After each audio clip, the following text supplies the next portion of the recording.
Hello,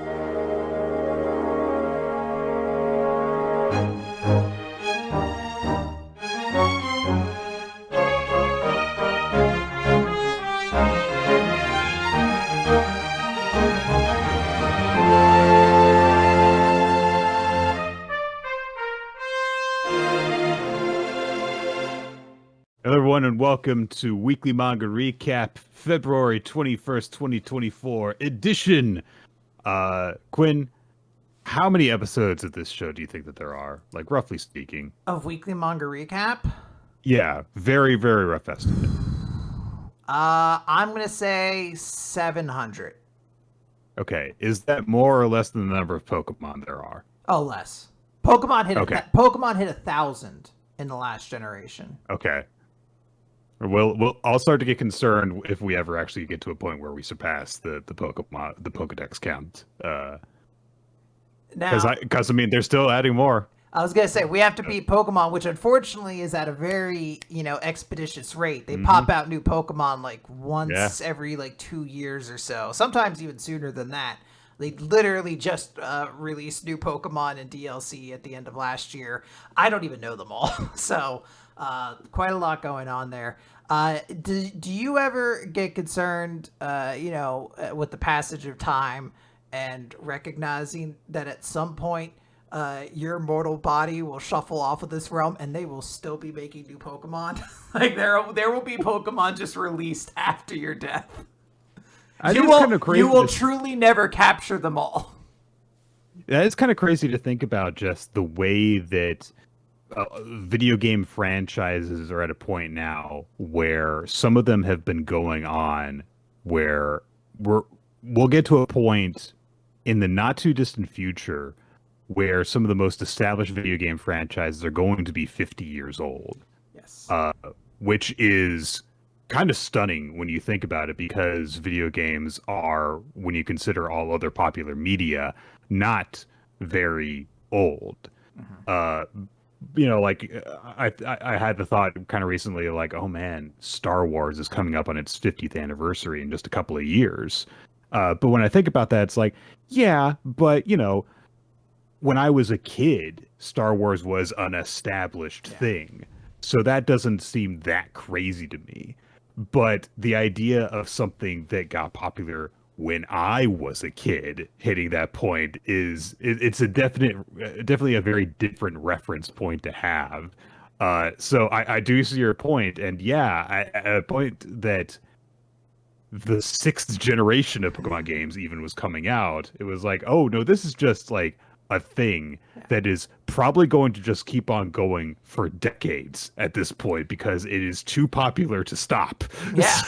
So there was like a point, I think it was like after like Age of Ultron, where I had that realization with like the MCU. I was like, nothing in this like the MCU has ended. Like everything just has kept going. But there was always a like thought in my mind. I was like, Robert Downey Jr. can only play Iron Man for so long. Like there is a finite limit to it. But there is a point where I had to say, like, Pikachu could be fucking eternal until I am worm food.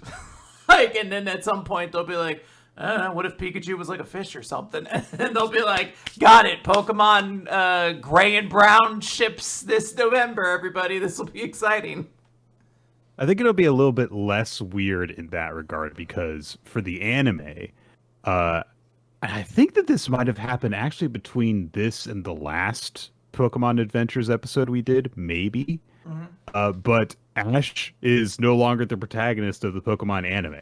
They finally had him, like, it's like, no, his story is finished. Yeah. He won the Pokemon League. He achieved his dream. We're going to start a new story now because we can't just start this kid over from zero again. It also just doesn't work. Eventually there'll be an audience that'll grow up that'll be like, I don't understand who this child is. He's 50 as far as I'm concerned. Little 7-year-olds playing on their Switches are like, why can't he just go and grind somewhere until he's good enough? Scrub. This is he needs to learn the type advantage. Crap. Yeah, his Pikachu's not very good. You should stop leaning with it or evolve it. Look, this is all An elaborate intro to say that we're talking about Pokemon Adventures today.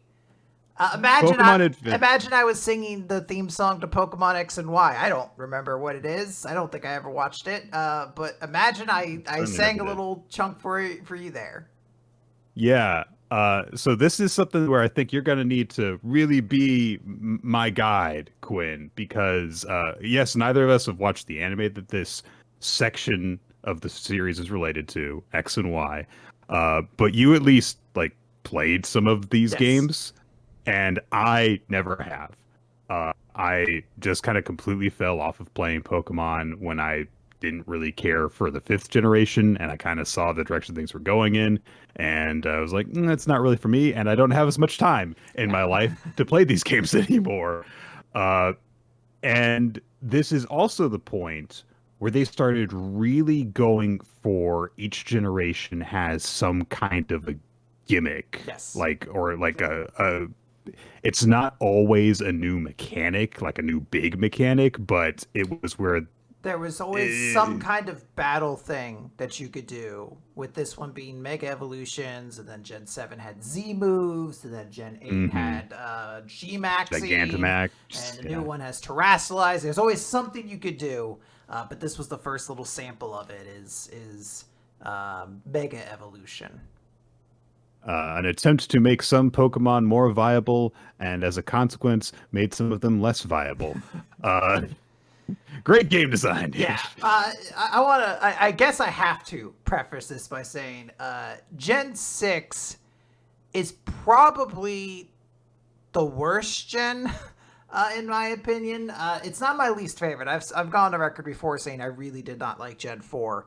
But Gen 6 really doesn't have like a high candle above it. This is the gen that added the least number of Pokemon. If you were like reading this manga, Nick, and you were curious, like, I haven't seen too many new Pokemon. No, you did pretty much see all of them. There's just not that many to show. Most of the content, I guess, was just in Mega Evolutions, which was Right. that's some Digimon shit. Get it out of here. Impermanent evolutions, fuck off. All right, I've seen that shit. All right, someone else did it and better. I don't know what to tell you. And not all There, of them got it. There's a bunch of them. right. I'm like, this is a cool Pokemon. Why doesn't it get another level? And they're like, who cares? Fucking Pinsir gets a Mega Evolution.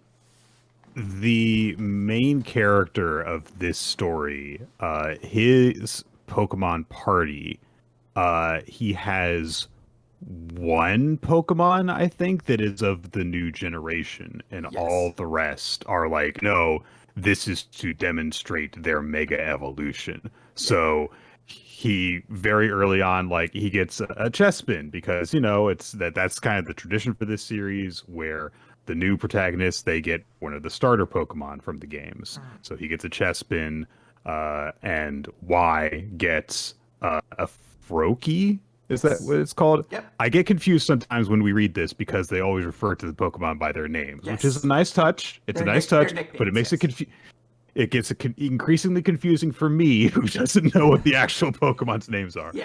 Uh, To be clear, also, in reference to X's team that you mentioned that has only one new Pokemon on it, his team is thematically meant to be Mega Evolutions only, yes, and there yes, were no Mega Evolutions for new Pokemon. They just showed up, so there was nothing like.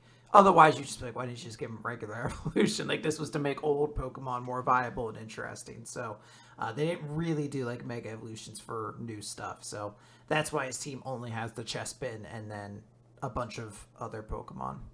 all of which, of course, ended up getting Mega Evolutions introduced in this series of games. Yes. And the premise of the story, it starts off actually like by going really hard because the kid's hometown just gets fucking Yeah. destroyed. These children are outcasts now. They have no home to go to. They're vagabonds. So X and Y, X is the male lead and Y is the female lead from the games. They and their friend rival characters from the games, who are just their friends in this story, of course, are just like trying to find their way while also investigating this plot that they have been dumped into because a couple of gods decided to have a fight where they lived and blew up their hometown. Uh, and X has randomly basically been bequeathed with a Mega Stone, the thing that allows you to tap into Mega Evolution. And there's an organization called Team Flare that is targeting them, trying to obtain this power, and it's chasing them around as they're traveling around trying to, solve this, get to safety, and figure stuff out. Especially because like they're all separated from their families and stuff as well. It's unclear if X has a family. He is. X doesn't even have a name. To be clear, like Y is short for Yvonne. Yes. Like that. It's a shortening of her name. X's name is X. he seems to live alone in this town. I know he had a family at some point because his family moves into town and he's like the new kid. But his parents, I don't recall are ever brought up, and he's basically a shut-in because the entire character of X is that he is a very proficient battler at a very young age, and he won like a junior Pokemon battling tournament, which is very, very impressive with his Kangaskhan, which has like a Mega Evolution. But after the battle, a bunch of like paparazzi journalists were kind of mean and invasive to his Pokemon, so X internalized it. Like very, very, very intrusively so. Like they're like, oh, let's take a picture. Oh, well, we don't want a picture of just the mother. The baby is the star because like X's Kangaskhan, especially because the baby Kangaskhan in his pouch actually would like help during battles even before the Mega Evolution. Okay, yeah, I was gonna say that is Kangaskhan's canonical Mega Evolution is the baby comes out. Which is a great Mega Evolution, honestly. I think that's like, the thing that every 6-year-old who saw was like, what if the baby fought too? And they were like, yeah, sure. Why not? Here you go, kids. Now we're gonna make Heracross suck. But so these paparazzos were like, oh yeah, let's take a picture of the baby. Oh, it's not coming out of the mother's pouch. Come on, kid. Come on, get out of there. Yeah. And, like, just being the worst people ever. And X was like, the world sucks and I'm going to hide in my room. Yeah, he internalized it, which isn't unfair. He's probably like it's trauma 8. for a kid. Yeah, he's like 8 years old. He internalizes it as his fault. He's like, no one should be my Pokemon because you'll just suffer. So he won't come out of his room. People just have to leave food for him. But he has the support of all of his friends, and his Pokemon are still staying there. Kangaskhan hasn't left or anything like that. So he eventually does get cajoled out of his room again because his town's being destroyed. Literally, they have to go to him, and Y comes to his house, and it's like, X, everything's being blown up. And he's like, leave me alone. He's like, no, your house is gonna blow up around you. And this becomes his defining characteristic throughout most of the series, is he is like an introvert shut-in who blames himself. He spends most of the series like as they are forced to like travel around the Kalos region. Like they have a Rhyhorn with like a plank on its back, and then like a tent over that, and that's where X hangs out. He doesn't come out and like interact with characters normally for a while. He has to be like convinced to battle again or take on new Pokemon, which is fine. Like this is his character's journey. Like he has to learn to overcome his insecurities. It doesn't make for a compelling character because he has very much like snide 11-year-old energy. So whenever he does pop out, it's kind of to be an asshole. And part of his thing is like, we can't trust adults. Like adults can't trust suck. Adults. Adults.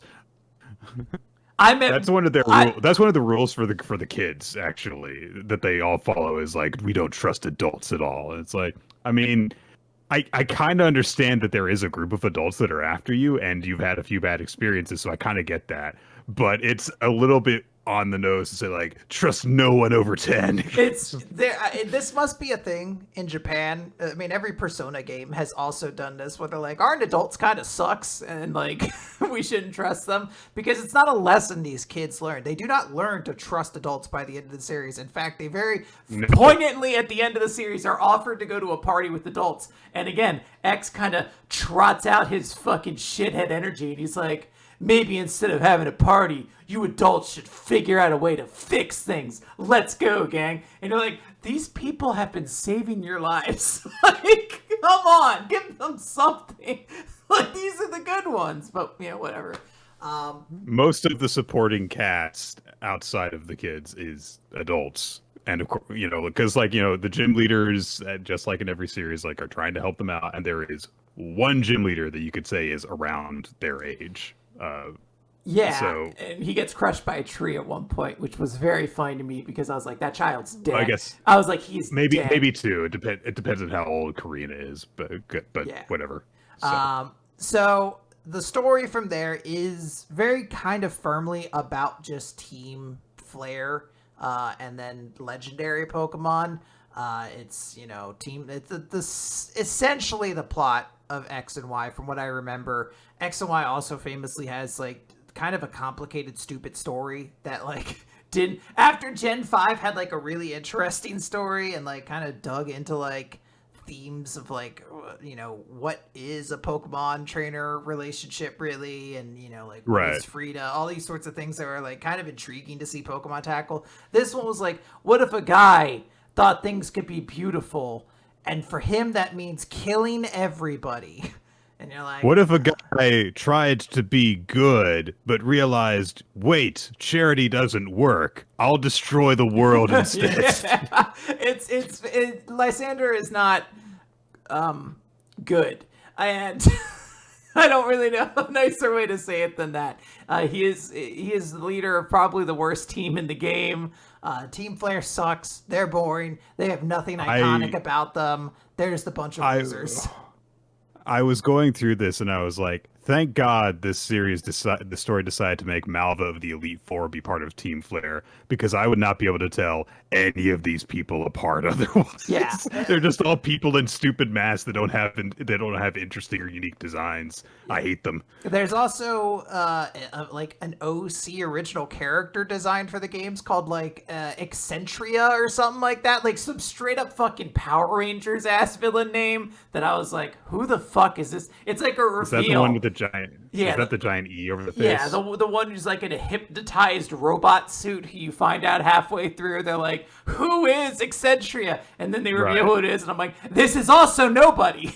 I don't remember this. We ran out of side character from the games. I'm sorry. So very, very sort of silly stuff going on there. Is Malva canonically a Flare member in the games? I don't recall that, because I thought all of the Team Flare stuff was done by the Elite Four. It would have been great if she shows up and she just has a mustache on the Elite Four badge. She's like, I didn't see you before, no. I'm Schmalva. I'm a different trader. It is worth noting. That was, by the way, one of the weird parts of reading through this, was that there is like no Pokemon journey that happens in this. They do not. All like no gym battles, no Elite Four stuff. It's like all the characters from the games are just like all participating in different sides of the Team Flare world domination plot, and they just kind of all filter their way in, which honestly did like I really missed like having that structure to this part of the story to kind of provide another level of familiarity and progression to it. They do like encounter the gym leaders, every now and again, like, oh, this one shows up, this one shows up, but then like eventually just gets to a point where it's like the other gym leaders are on their way to help, and that's just kind of it. They encounter like 3 of the gym leaders, and then everyone else is kind of a cameo who shows up. Like Grant shows up, and you're like, oh, he shows up like 3 or 4 times. Surely he's more important than like Ramos and Wolfrin, who show up at the very end. You're like, no, they don't do anything with Grant. He doesn't contribute anything. He's just in like 2 more scenes than they are or whatever. And there's like the same thing. I don't even remember her name. She's the fairy type gym leader, and then there's like Olympia, who I think was the psychic type gym leader. They show up in again like a cameo early on. They're like, the gym leaders are here to help, and they just like cut over to them, and you're like, okay, who the like? Assuming I never played the game, who are these people? Like, I don't know. This gen didn't have very memorable gym leaders, so it doesn't help that this is the way they're going on. And I think this also is like a little bit of a time to discuss character motivations, which is to say, everyone. So of their two leads, X has no motivation really. He is going through an emotional character arc of learning to trust that he is worthy of his Pokemon again, and then eventually, very MacGuffin-y realizes I need to construct a team of all Mega Evolution Pokemon, which they find a list for some of it, but sometimes he also just has a sixth sense where he's like, that Pokemon Mega Evolves, I know it. And he'll catch it. This entire series really does feel like this is the most like tie-in manga story arc it feels like for Pokemon Adventures, because it is all about, here is how Mega Evolutions work. These are the conditions to do it. You need this item, and there has to be a strong bond between the trainer and Pokemon. You can only do it with one Pokemon at a time, so you can't try and do it multiple times. It won't work that way. Also, this is the list of Pokemon that can Mega Evolve. Also, some Pokemon's abilities change when they Mega Evolve. Yeah. Also, like, there is quite a lot of that. Y wants to be a sky battler, which I don't... This was so confusing to me. I don't recall this being a thing in the games at all, but it's also the element of the story that probably gets the most focus, so I'm like okay with it. It's something. It's confusing, but it's something. So her whole thing is that her mother, Grace, who is the Pokemon of the generation. I remember learning that at some point, probably because, I don't know, people think that Pokemon moms are attractive. Anyway, so she is a famous Rhyhorn racer. Oh my god, this was a thing from X and Y. Holy shit, I do not remember this at all. Sky battles. Okay. So she, she rides on Rhyhorns, which of course are these big, heavy rock rhinoceroses that have been around since the first generation of games. And she got really, really, really popular at this because of how prolific she was at it, to the point that like she was like, getting interviews and magazine appearances and was a celebrity. And so Y benefited off of that, but really did not want to follow in her mother's footsteps. And so she basically went in as far the opposite direction as she possibly could and was like, I'm going to be a sky trainer. And a sky trainer is someone who wears a glide suit and battles while flying through the air or gliding through the air alongside their Pokemon.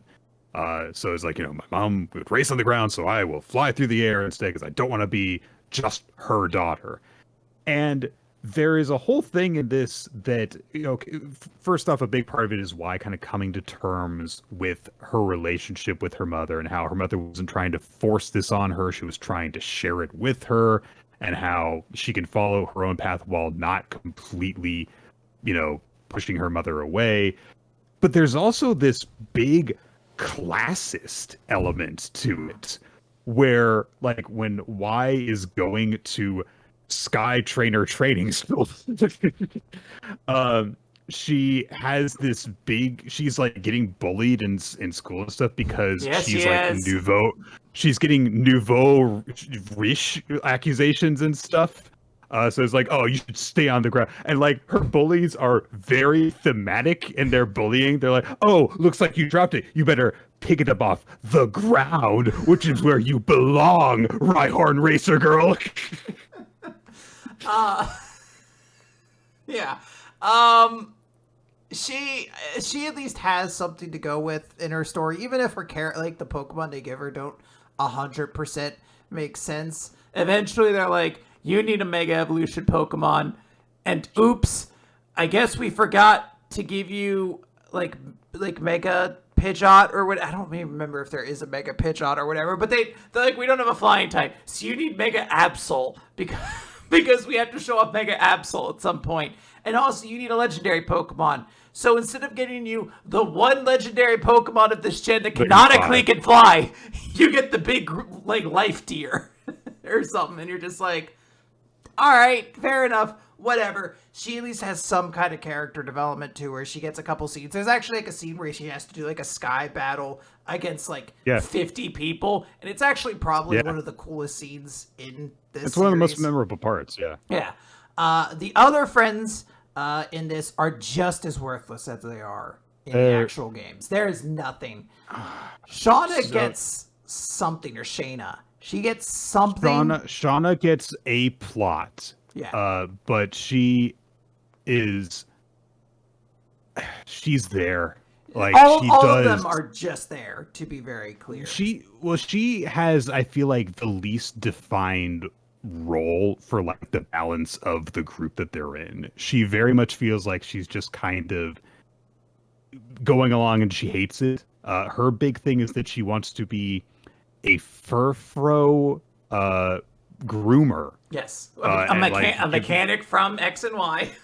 I was like, this is so specific, but it has to be a thing. Like it was that Pokemon's sole defining characteristic is you could take it to a salon and you can give it like funny little designs. Not as cool as the ones in the manga. The manga fucked up and put way cooler designs out there for it. If I recall, you basically just get to carve like fucking Lucky Charms ass shapes into it, like a green square. This is my green square Furfro. I feel kind of bad because like that's her whole thing is like, this is my dream, this is what I want to do, and it's like, yeah, but they're homeless and on the run for the entire story, and she's separated from her Furfro. I was gonna say, what did she do? The most cruel thing this series does is separate this child from her Pokemon for the whole series. They don't reunite. And she gets it back in the epilogue. That's it. That's it. I kept waiting for this Furfro to show back up into the story and like help this poor girl out at some point, because she does get a plot line where she gets like hypnotized by a Honedge basically and is forced to like kind of act against her team, and like she carries guilt about that afterwards. And I kept waiting for this Furfro to show back up and help her, but it never does. They just How satisfying would have been. Yeah. How satisfying would it have been if, like, at the very end when she's having, because each of the three of them have these battles against like one of Team Flare's executives while the big final battle is going on. And how satisfying would it have been if instead of like, oh, a Lucario that someone loaned her protects her with its aura from being hypnotized, if her Furfro shows up and that's like what saves the day and stuff. It would have been really nice to have that reunion instead of just like, oh, we found your Furfro, here you go. And that's just the only addressing it gets. Yeah, there's a lot of that. There's the one kid, I do not remember his name, but he is the one who wants to become a Pokemon professor, I think, or assistant, essentially, Trevor. He's Mr. Exposition. He helps X figure out how Mega Evolution works. Yeah, they give him a little bit of something. But the one character who he's sucked into games and he sucks in here is Turno, whose entire thing is like, I want to be a Pokemon dancer, which to my knowledge was not really a thing in the games. There may have been some mini game that I'm forgetting or something like that. But he doesn't, like, he says it in the manga. He's like, my dream is to become a Pokemon dancer champion or whatever. And like his epilogue shows him doing it. He at no point in the story uses his dancing skills to accomplish anything. Not even like, oh, he tries to and then they realize that's stupid, nothing happens. Just, it never is relevant. He is just the guy who is there for all the journey, in the way that Gen 6 just had you have 4 rivals for some stupid reason. So tremendous annoyance. I disagree with you a little bit. Okay. I feel like he got a couple of good moments because he's kind of portrayed as like the one with the understanding heart, basically. Like, he's the one who has the most patience for X while also telling him, you need to get the fuck out of your fucking tent, come on. And he does do like his whole dancing acrobatic stuff a couple of times. Unfortunately, it really feels like despite the fact that this is very easily the Pokemon adventure story that has the most characters in the main party, it feels like it has the least story for them to go around. Because this feels like it is just X's story, and like everyone else is just kind of along with it, and a few bones get tossed to Y every now and again, but it feels like there's a really heavy imbalance between them. When you consider that the main mechanic of the games is Mega Evolution, and X is the one who gets to have all the Mega Yeah. Evolutions. Like it is intrinsically like imbalanced towards him, and I think that he is the worst protagonist out of like the main adventure stories that we've read so far. He's just because like I understand like the entire premise of the story is he's already talented. He needs to relearn to believe in himself and in other people. This is a Stella has to get her groove back kind of story. Right. It's not a matter of like, hey, you'll see how this kid, like grows up and rises to the occasion. Like, no, he's always been great. He just needs to remember. It's like, I don't know. It's just not as fun, and he's very gloomy. So I was, I didn't really have any expectations going into this story, and I thought that it started off kind of interesting just because it's a very different sort of beginning, and then it feels like stuff just kind of happens and it wasn't nostalgic for me, and I feel like I would have had to be nostalgic to really enjoy it. So a bit disappointing. Yeah, I mean, there's a lot of it too that's just like there weren't a lot of new Pokemon in this gen for them to do cool things with. So there's like rarely a chapter where it's like, oh, I've got to battle this cool new Pokemon with its cool new like thing or whatever. There's like a lot of like references to him. One of my favorite is like a flashback to the evil scientist guy who has I forget the name of its full evolution. I think it's like Malam something, Malamar. That's not its full name, but something like that. It's like the squid thing, and he's like, oh, I can't, I don't know if I can proceed with this. I have like morals, and, I have like ethical guidance. I'm trying to figure this all out. Also, my Inkay won't evolve. I've been trying to do everything to figure out how to do it. And Lysander walks up. He's like, aha! Sometimes you just turn it upside down and it evolves. And I'm like, I know that's how that fucking stupid ass Pokemon evolves in the game, but this is so heavy handed as a way to fit that into the manga. Oh, Quinn, if you think that heavy-handedness is a problem, wait until we talk a little bit later today. Today.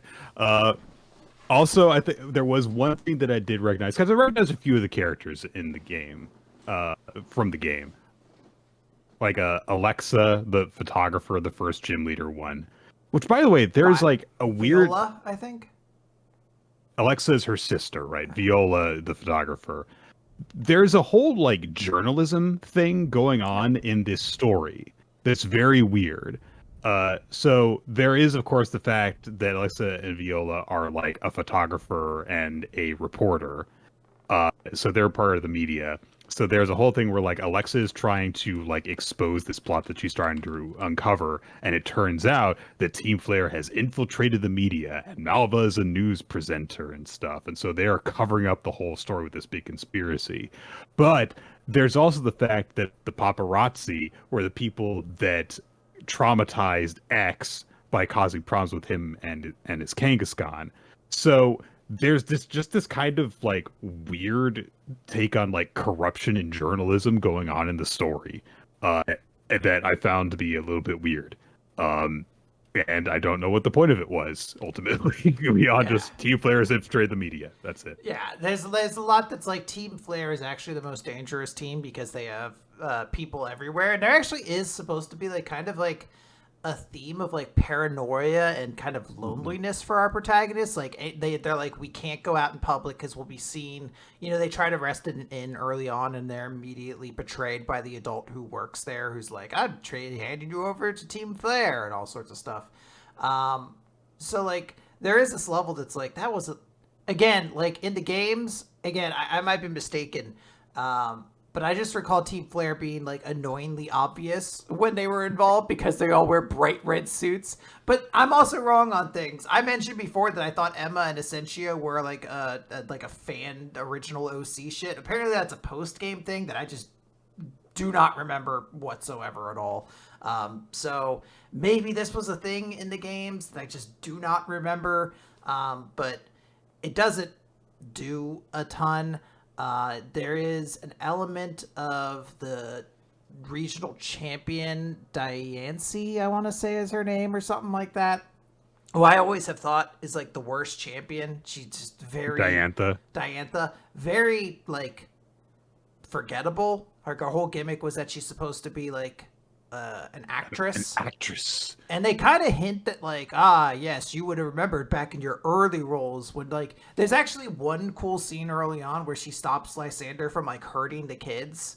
And like kind of a terrifying scene because he just surrounds them with Pokemon in a bar and he's just like, yeah, I was just gonna talk to them. And she's like, why don't you get the fuck out of here?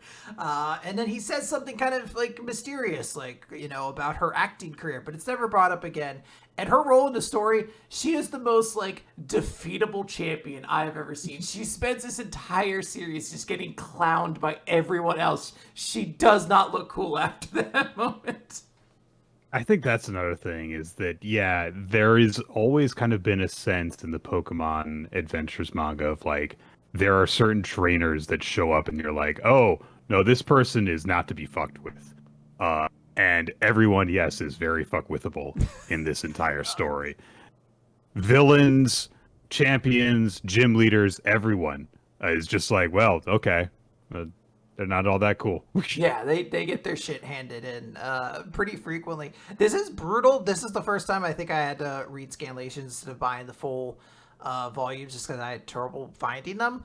And I think there are some elements of like blood kind of being censored out that maybe I just didn't notice before, and now I'm seeing it now because it seemed like more violent than what I was thinking.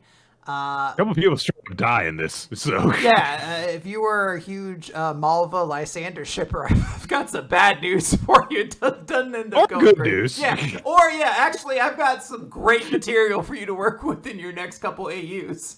But yeah, I mean, there's definitely a couple elements that are like, yeah, no one actually seems that cool in this series. The kids hate the adults, and then that kind of almost passes on to you, the reader, because that's just how the narrative goes. You're like, yo, these adults suck. They're constantly losing. They should stop doing that.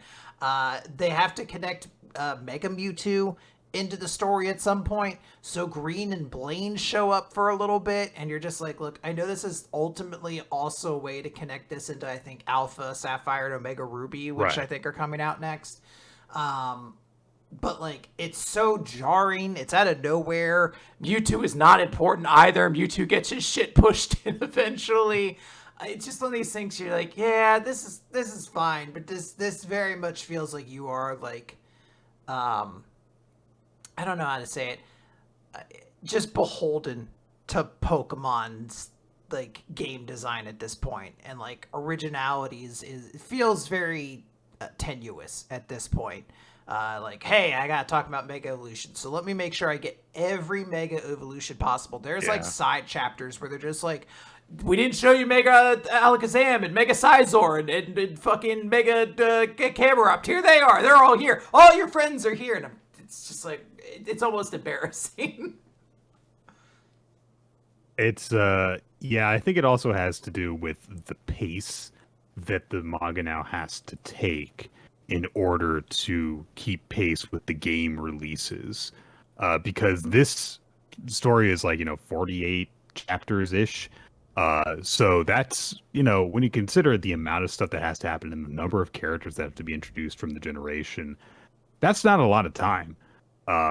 And it does feel like going through a checklist at certain points. And it might just be a matter of like, look, this is the 6th mainline story that we're going through for this point, and there's only so many different plots you can get. But the other possibility, since Quinn used to be of the opinion that this is just not a very good series of games, maybe there just was not a lot of story to like be mined from the source material. Maybe Sun and Moon will be better. So there, parts of it could be. I'll be honest, I don't think there's a great story in Pokemon since then. There's cool moments and stuff like that for them to work on. I think I'm more excited for them to have more Pokemon to work with. I think that was a big issue just missing here. Is it was just like, oh, there's like no new Pokemon in this. They're really just kind of hanging around with some old guys again. And like some Yeah, of you can't have as many monster of the week stories of like, oh, we had a weird encounter with a weird Pokemon, and that's just kind of what happened this chapter. yeah. So I think this is not awful, but I like if you're gonna read Pokemon Adventures, I feel like this is just the part you'd be like, yeah, I kind of had to work through this. Like, I don't know. Look, I'm also old as shit at this point. In terms of Pokemon, I'm ancient. I'm a Pokemon boomer. You know, I was 10 years old when the first games came out. So at this point, I also don't really have nostalgia for these games the Hmm. same way anymore. Like I think Gen 5 is kind of the last one I could hold like nostalgia for cuz like, oh, this was like I reviewed this for Blistered Thumbs back in the day. Oh, this isn't this Hmm. like nostalgic and cool. And this one I'm like, I remember I bought this when I was 27 and and played it for the first time or whatever and you're just like, yeah, maybe it's just a different kind of vibe and stuff like that. I guess Maybe. the one thing I will say I appreciate is there wasn't enough chapters for them to be like, ah, shit, we have to add like the extra fucking super legendary Pokemon we didn't have time for. Like, I think this is, We gotta get the other four legendaries in there. Come on, guys. yeah, I think this is the first gen that started having DLC for the games. Or maybe it was Gen 7, but I want to say it was 6, had like Volcarona or whatever and shit like that, Hoopla, and they didn't add chapters for those at all. So I was eternally grateful to that as somebody who just doesn't even think of those as real Pokemon. Cool. I don't even know what those are. So, Excellent. all right. We're both Predator handshake fuck Hoopla. Yeah, yours comes with like a little speech bubble. It's like, what's a Hoopla? What's Volcanion. Volcanion, sorry. Yeah, how can I get Volcarona and Volcanion mixed up? What a fucking idiot I am. Corona? I fucking hate this stupid franchise. We need to start doing Pokemon Hunger Games. We need to start, like culling the herb a little bit. Oh my god. Okay. We got manga to talk about, Quinn, so let's get through some of these. Starting with My Hero Academia, chapter 414, Overlay. So Deku is enacting this crazy plan to forcefully transfer One for All to Shigaraki in an effort to break through his weird personality shell. And in order to do this, Black Whip is just kind of like manifesting all throughout his body and kind of puppeting it and reinforcing his limbs while also a bunch of tendrils come out of him. He looks very scary and demonic. So he is fighting with Shigaraki. They kind of recap what they need to do in order to make this transfer work.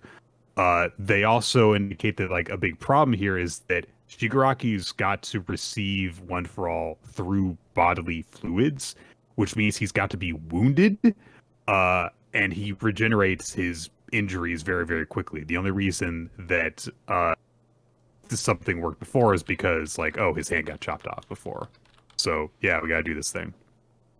So uh Shigaraki and Deku fly towards each other. Or rather, Shigaraki flies towards the ground and Deku goes after him. And they're both like, all right, this is where it's going to happen. I'm going to kill you. And Deku's like, we're going to transfer the quirk. And Deku launches out a big blast of smoke screen. And so Shigaraki's like, oh, that's fine. It doesn't matter. And he goes to, and hits the ground and starts decaying it. And it turns out that Deku had previously sent a bunch of tendrils through the ground underneath the earth, and he just lifts the entire chunk of the earth off the ground before it can spread to the planet at large. So it's like, yeah, that's fine. You can go through that.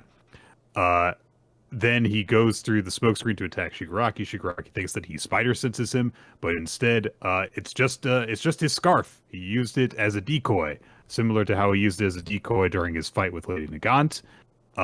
And so Shigaraki's like, wait, what the hell? But my freaking search quirk that I have was going towards this, and then you realize like, oh, there's blood on the thing.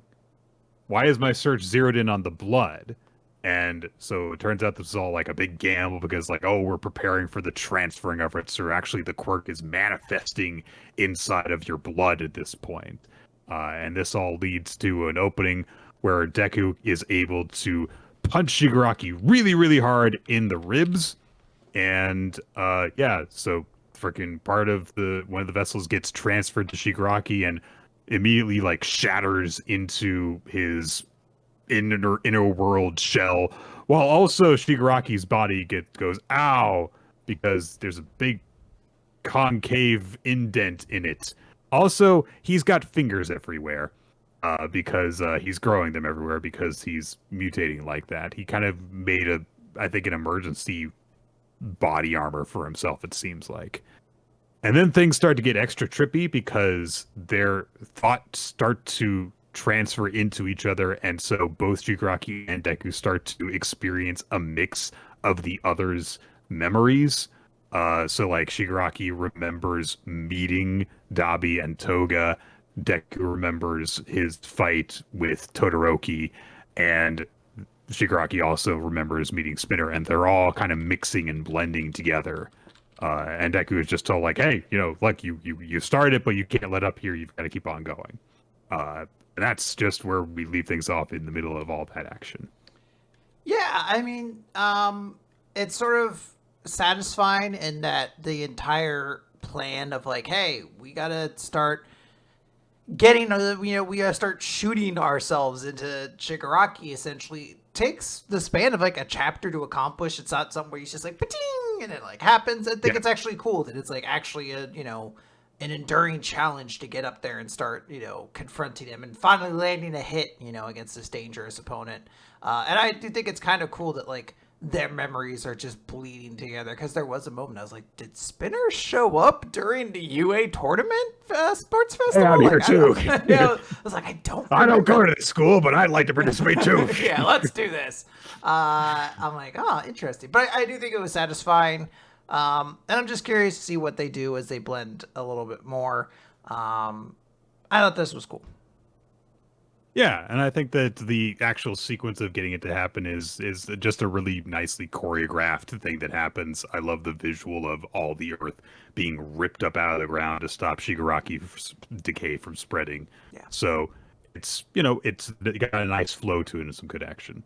Yeah. And that'll bring us to Undead Unluck. Yeah, Nick, let's talk about Undead Unluck number 195. On your mark. So we start in a flashback as Top is learning about what Unbreakable is at this point. And he's like, oh, you can make things that never break. Why are you using that amazing ability to make shoes? And Haruka has this room made of shoes. And I think this is genuinely one of the sweetest things I've seen in this series. It's just very like, cute. We're not in war, so I don't want to like make things to hurt people. I want to make things that are like really useful for people's lives. And like, I feel like shoes are an amazing thing, considering how frequently they break down and become unusable, how expensive they can be. It's very, very nice that she's like, I'm going to make unbreakable shoes for people. But Top points out, he's like, kind of feel like this would just make you a target for bad guys.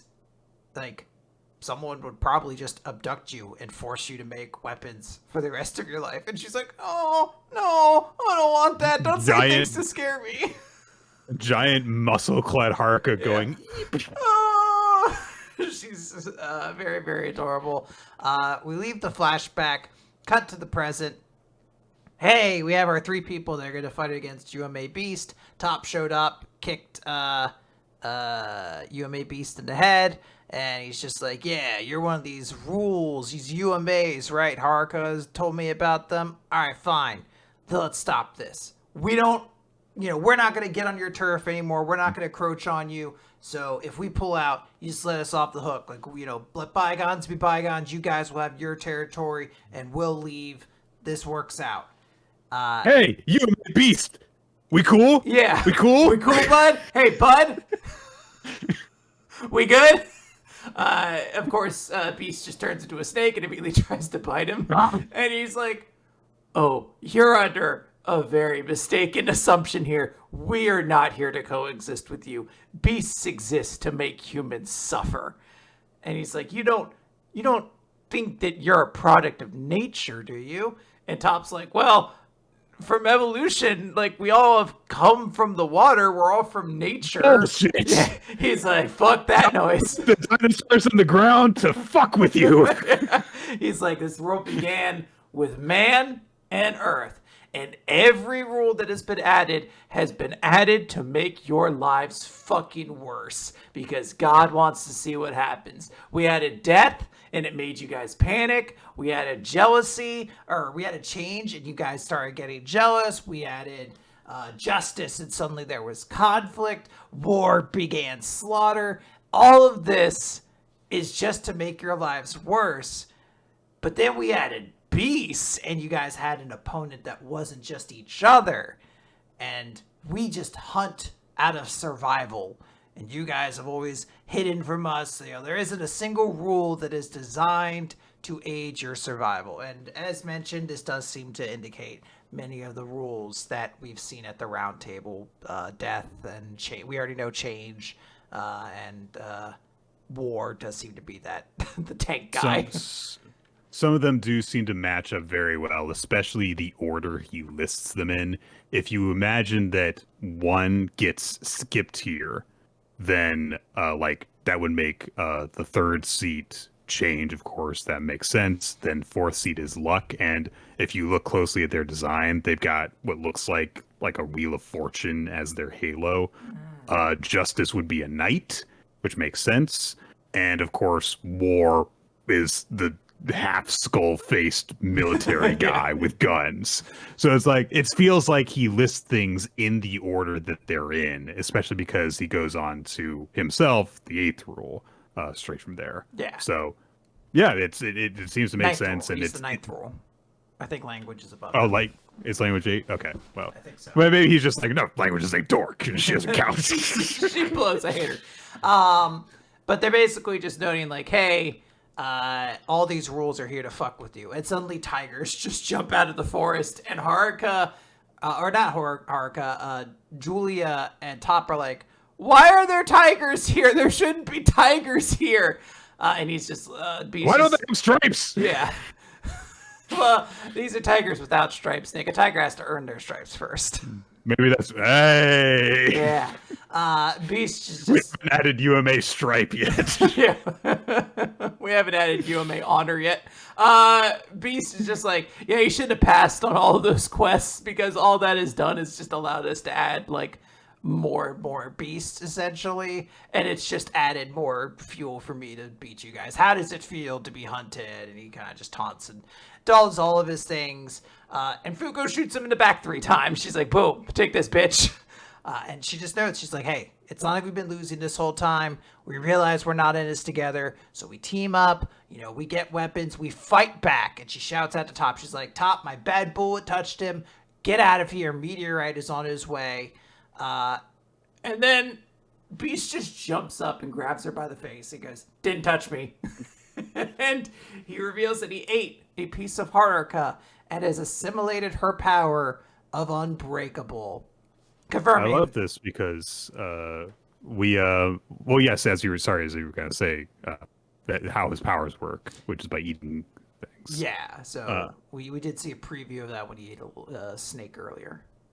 Like I mentioned a couple of chapters ago, just being able to see the way that like the action progresses in order to set up like how Fuko's powers affect Top because he touched her at this one point and so on. If you go back and look at it, there is a moment right after the tiger's attack where he has called one of them over to him. He's kind of petting on the head, but he's also taking something out of its mouth, and then he puts it's hanging in his mouth right before Fuko shoots him. And so you can see that he's got a little bit of her blood, a little bit of her flesh in that moment before he gets shot to explain why he's able to absorb the power. It's just, you know, like a really nice attention to detail to see how things are set up in the flow of the combat. Yeah. So it looks really bad. Haruka is kind of like, I guess, still pretty hurt from before because immediately Top is like, Haruka, hang in there. And Beast just taunts. He's just like, you know, it's really, really good that Unbreakable was here because she's the one who I wanted to eat the most. Like with this, I can absolutely guarantee the era of man is over. Beast will reign supreme. I'm untouchable now at this point, basically. He doesn't say that, because if he did, you'd be like, oh, Tatiana? But he is basically thanking Unbreakable for showing up, because now he has become the strongest rule around. And Julia gets up. She's like, Top, you should run. I'll hold him.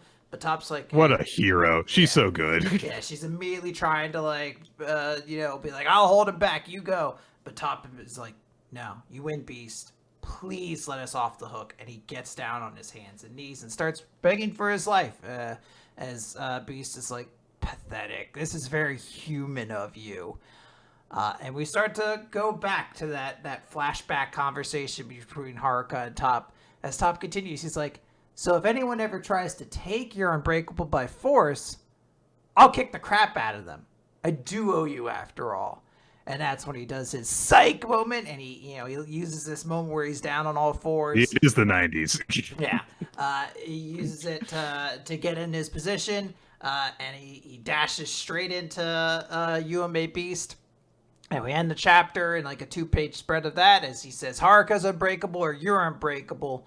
Let's see which is stronger, Beast. Yeah, it's very nice. Top learning to, be a person who helps other people through this combat. I'm going to, I guess I kind of officially just say, I was like, all right, fine. If you're going to actually build up the ship, then I'll actually be okay with this. Oh, Rump, I guess this is fine. Fine. But Sigh. Top but they were boyfriends in the previous loop, and you Yeah. can't stop me from believing that. They went on many cute dates together, and that's what I'm going to write about. And then they died when the sun came in. Like a chapter, I think.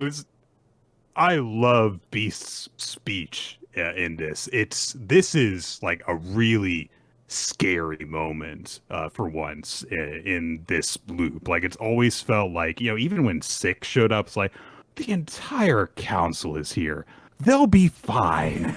But when it's just 3 of them against this guy, and he is just throwing Fuko around, summoning these monsters to tear them apart and mocking them with how the entire world is designed to make them suffer.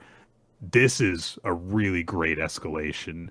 And I thought that it was a great, just like, no, this is just like an entire, like, in detail explanation of what has been the ethos of the series the entire time.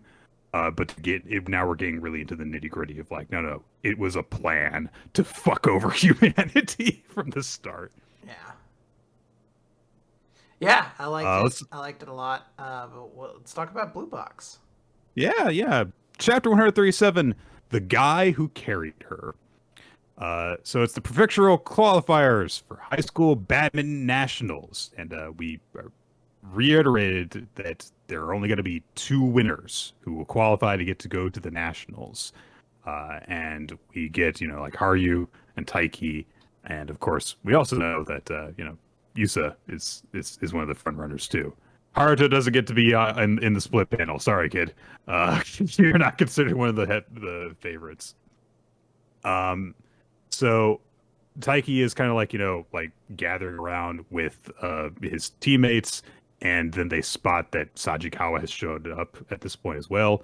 Yusa just passes right by all of them along with his teammates, not looking at anyone. And they kind of realize, like, yeah, he's kind of like, really, really just like focused on everything. Although Haruto says, like, he was humming this morning. Like, humming? Yeah. And Kyo just says, yeah, he sounds like he's relaxed. And it's like, yeah, he doesn't get nervous. So he's just, like, looking forward to this, basically. He's very confident.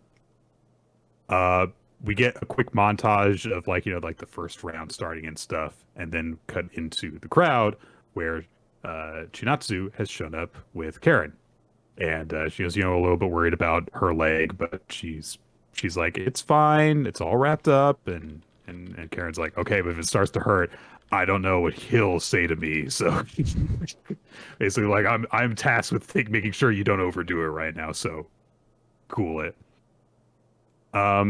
Chinatsu looks at the kids playing badminton and says, the tournament vibe feels different between badminton and basketball. Yeah? Yeah, with basketball, it feels red. And Chinatsu's like, isn't that because the ball's red? It's like, the ball's orange. I love that they have just like a brief moment of synesthesia where I was like, oh, this is an interesting little character detail. Yeah, Chinatsu's saying, like, yeah, basketball, the attitude feels red, and with badminton, it feels yellow, which is like, but is that because the ball is red? Is it, the No. basketballs are orange. Yeah. What are you talking She's about? like, you're an idiot. Oh my God.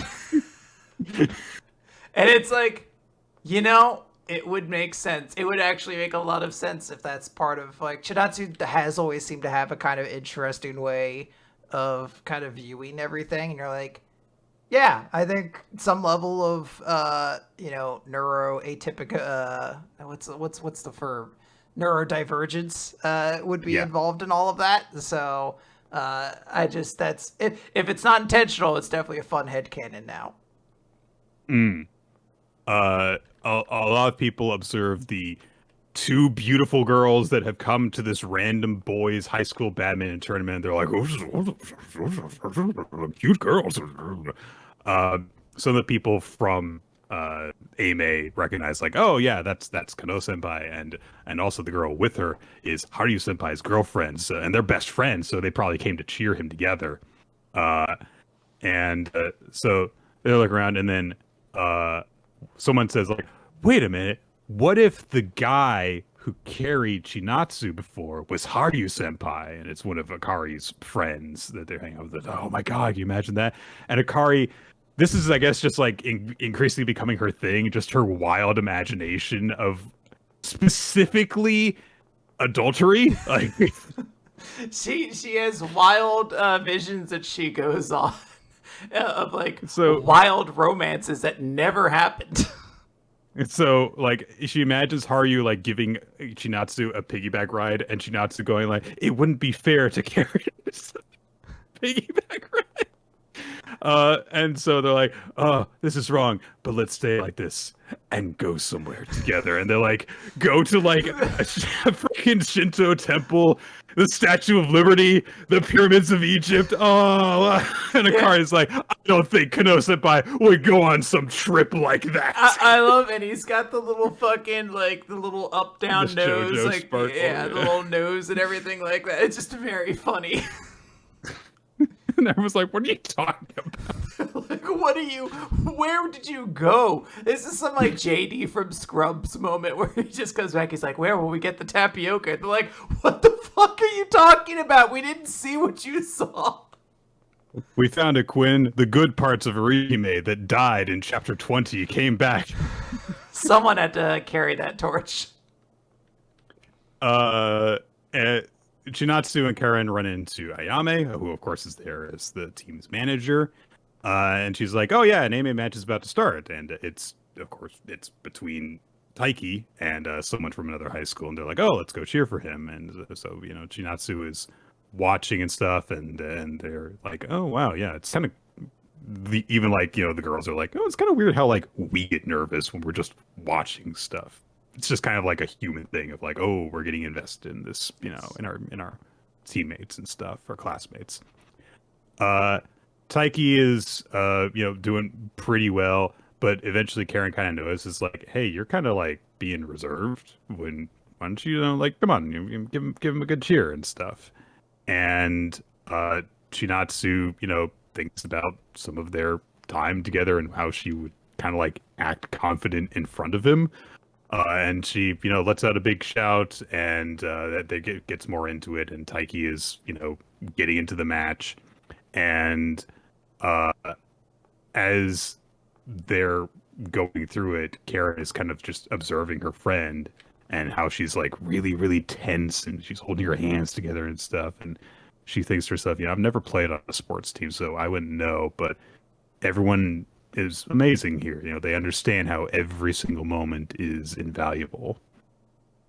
And then we cut outside to where it looks like Haru is just kind of sitting under a tree somewhere. Yeah. It's interesting. I assume this is him supposed to be getting psyched up before a match or something. Yeah. Because there was a part of me, it's like, there is no way he's unceremoniously been eliminated already. Like, I feel like that would absolutely be. I stepped in a rock and broke my entire leg. Yeah. Like, I feel like Karen would have definitely watched that match or whatever. So I think this is just supposed to be him getting prepared as we're sort of setting ourselves up for like an inevitable Taiki Haruyu match at some point. So. Yeah. I'll feel cheated if we don't get that.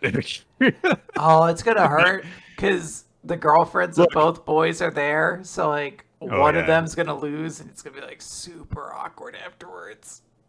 It better. I guess it better be Taiki who loses then, because I'm pretty sure that Karen is the only one who could have driven them there. Never mind. That doesn't matter. Japan has public transportation. This is it's a nice little chapter, just kind of like it is eased into this tournament. But the important stuff hasn't started happening yet. Yes. All right. Let's. Ooh, never mind. I was like, all right, Nick, let's move on. I'm like, all right, Boruto. Boruto 2 Blue Vortex, featuring Mitsuki on the cover page. His sleeves don't fit. Oh, you're gonna need to grow into that, our growing boy. Chapter 7, The Whereabouts of the Sun. What? One of those. Well, it's just one of those things. You're like, I assume, like, because he's like the bodyguard of the Hokage's son in this universe, right? Like that's his role, kind of. You think somebody would be like, maybe fit your sleeves. Like this just seems like an accident waiting to happen. You're gonna walk through a door not fast enough. Your fucking stupid ass sleeves gonna get caught on something. What? I went to the same seamstress where Sarada got her jacket. No. First and foremost, all of her ninja gear is purely decorational. It has no function. If you look, her shurikens are actually squeaky toys. So Mitsuki gives us the reminder via internal monologue. I am the moon, hovering in darkness with no light of my own to cast, and you are my sun. As long as you illuminate me, I can shine too and light up the darkness with my lunar glow. So just to remind us of that whole thing, that's Mitsuki's thing. That's been his thing since like the very beginning of Boruto, when he got his little like side story to introduce him. He is the moon that reflects the sun. He treats Boruto as his son, but of course in this universe, he thinks the Kawaki is that son. Okay. Fights happening between Boruto and Mitsuki. Boruto throws shuriken, and of course they do nothing, but it was all part of a ploy, you see, because he uses the flying Raijin to teleport to one of them and stuff and get to a weird angle behind Mitsuki. And so they basically just like establish to each other like, okay, Mitsuki knocked out Kawaki so that he could come here, because he's like, I can't let him get himself killed, and also this way I can, fight you while not holding back without deferring to him. And snakes turn into clones that also launch snakes. And eventually Boruto's just like, okay, that's enough of this. Kill all the snake clones. They were defeated very easily. Snake lightning. And the lightning goes up against Boruto's lightning, and then he gets in and he just holds his sword up to Mitsuki, and he's like, yep. All right, that was easy. You're actually not that hard. Mitsuki like releases his like combat form thing, and he's like, "Oh, just kill me and get it over with." But Boruto says, "You think you came prepared to die, when in fact it's that you've lost hope. You're feeling desperate." And Mitsuki says, "What are you talking about?" And Boruto says, "Your faith has been shaken. What you believe, or rather, what you want to believe, you can no longer trust." Come again? It says, Kawaki, the sun that had been illuminating you, lost its radiance at some point. Isn't that what you feel?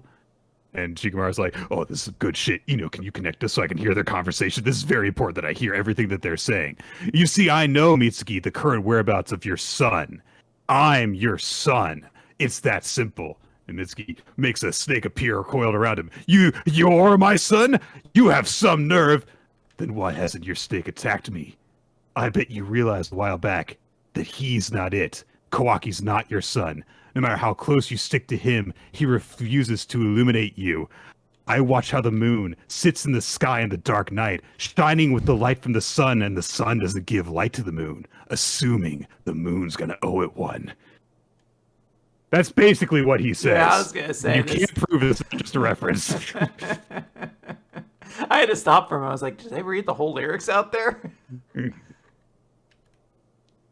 So Mitsuki releases him from the snake and goes, "Who the hell are you?" He's Boruto. Even if you think that he's taken Kawaki's place, you've spent some time with him. What are you so confused about? And Boruto just says, like, listen, I have no intention of killing Kawaki. I've got to settle things with him, but that's between us bros, just the two of us.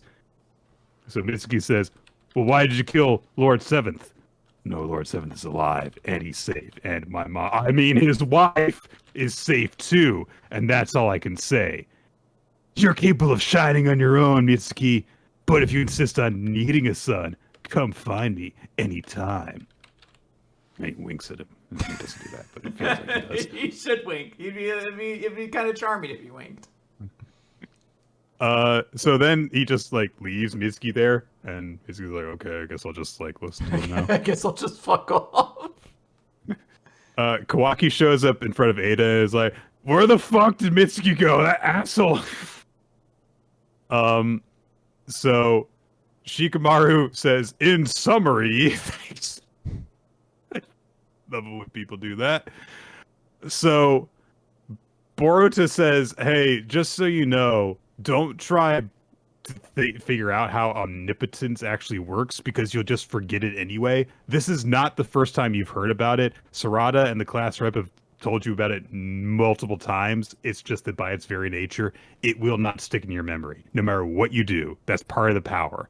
So you just need to trust that Kawaki and I have switched places without any proof. So, all right, I guess the thing that the omnipotence was doing, you can keep in your mind, but not why. Yeah, I guess it's very, because he tries to say, he's like, no, Sarada has told you this over and over again.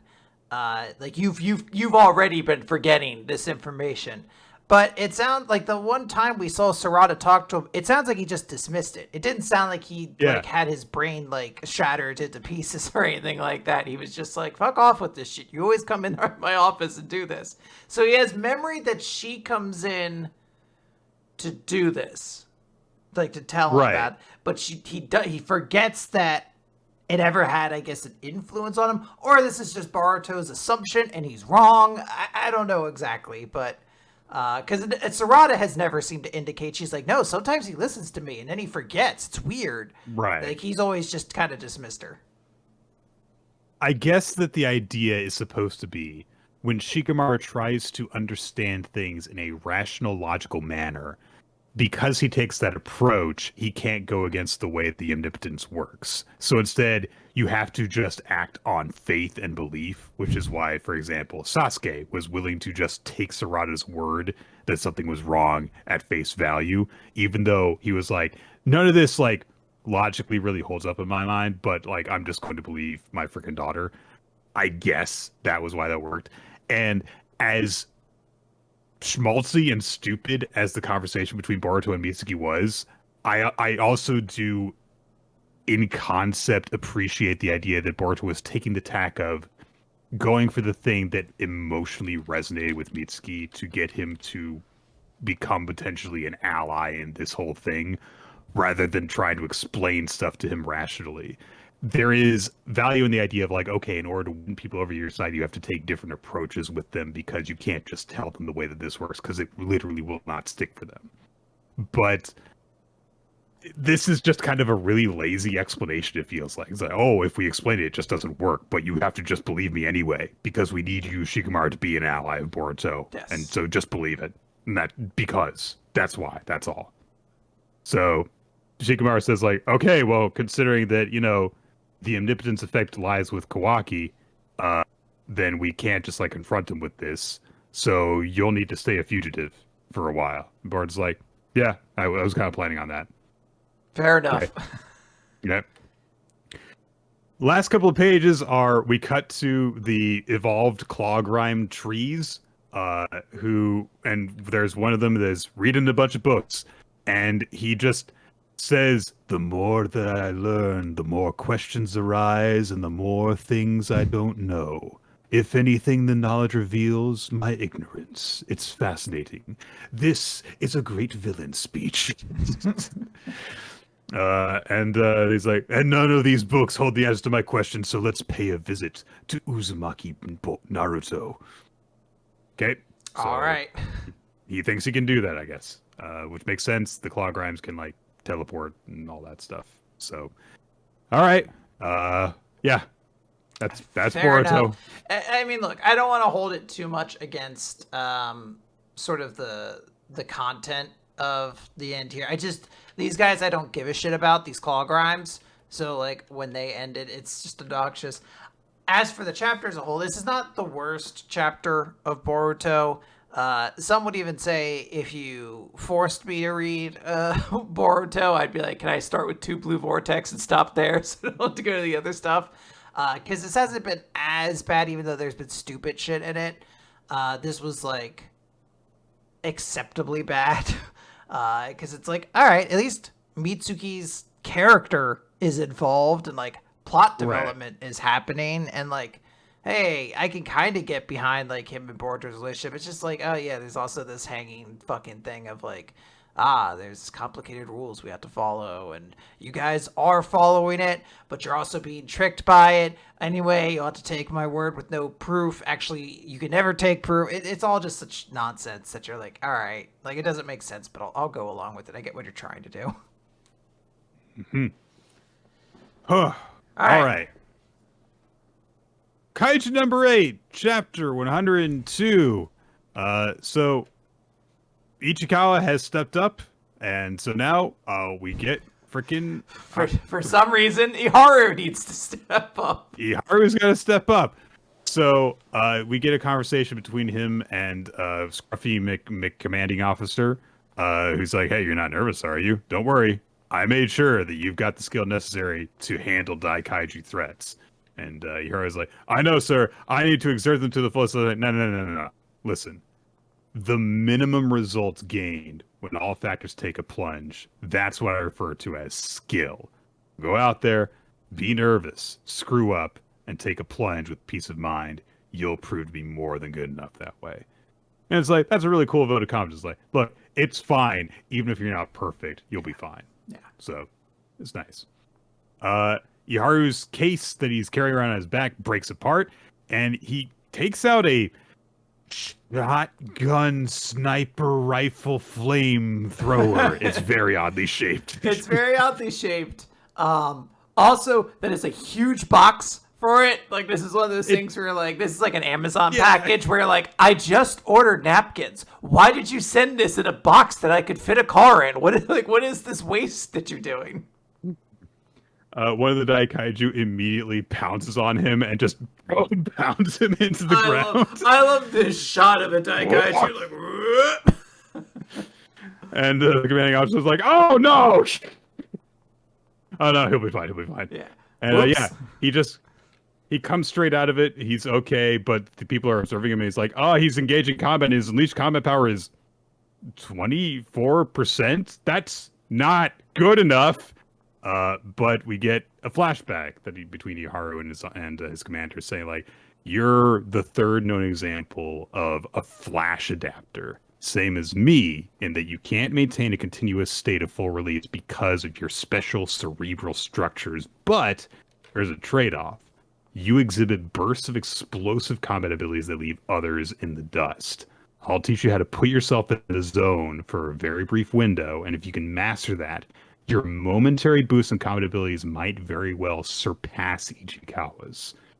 So, yeah, okay. Sure. It ties into like what we've seen established of his abilities before, where like he was not progressing at the same rate as the others. That there's like a regular cap on stuff. So yeah, he says that this is something that he actually kind of came up with in order to try and compete with Hikari Shinomiya, the desperate combat style. And Ihara does a cool thing where he launches bullets into the Daikaiju's body and then causes them to generate electricity from inside of it. And when he does so, his combat power spikes all the way up to 88%, which is way, way, way, way, way higher, and makes it explode and stuff. Uh, then Izumo and Kaguragi demonstrate their stuff with that weird bow thing, which launches toxinizing arrows. Sure. Okay. Why not? And then Aoi has just a freaking like an impact hammer thing that just smashes it and blows its skull apart. Okay. Yeah. Yep. And then it gets down to like, even so, our enemies are too great in number and strength to completely be taken down. Once the new generation is exhausted, the enemy will make another big push. But then, Gen Narumi gets on the horn and it's like, it's number 9. If we take down number 9, they'll stop. And so he's used his special eyes to look at the core of these Daikaiju. And he's like, these things don't have brains. They're all receiving signals from an outside force. So we should act while our reinforcements are still holding strong and take out their commander. And what if we don't make it in time? Yeah, just like he planned, Tokyo will fall. The newbies from your squad are fighting tooth and nail, you know. You can't afford to be eaten and let it all end here. Ashiro. And our last couple of pages are like a 2/3 page spread of Mina trapped with inside the weird cocoon thing that number 9 is trying to consume her with. But she ain't dead yet, is the point. So, yeah.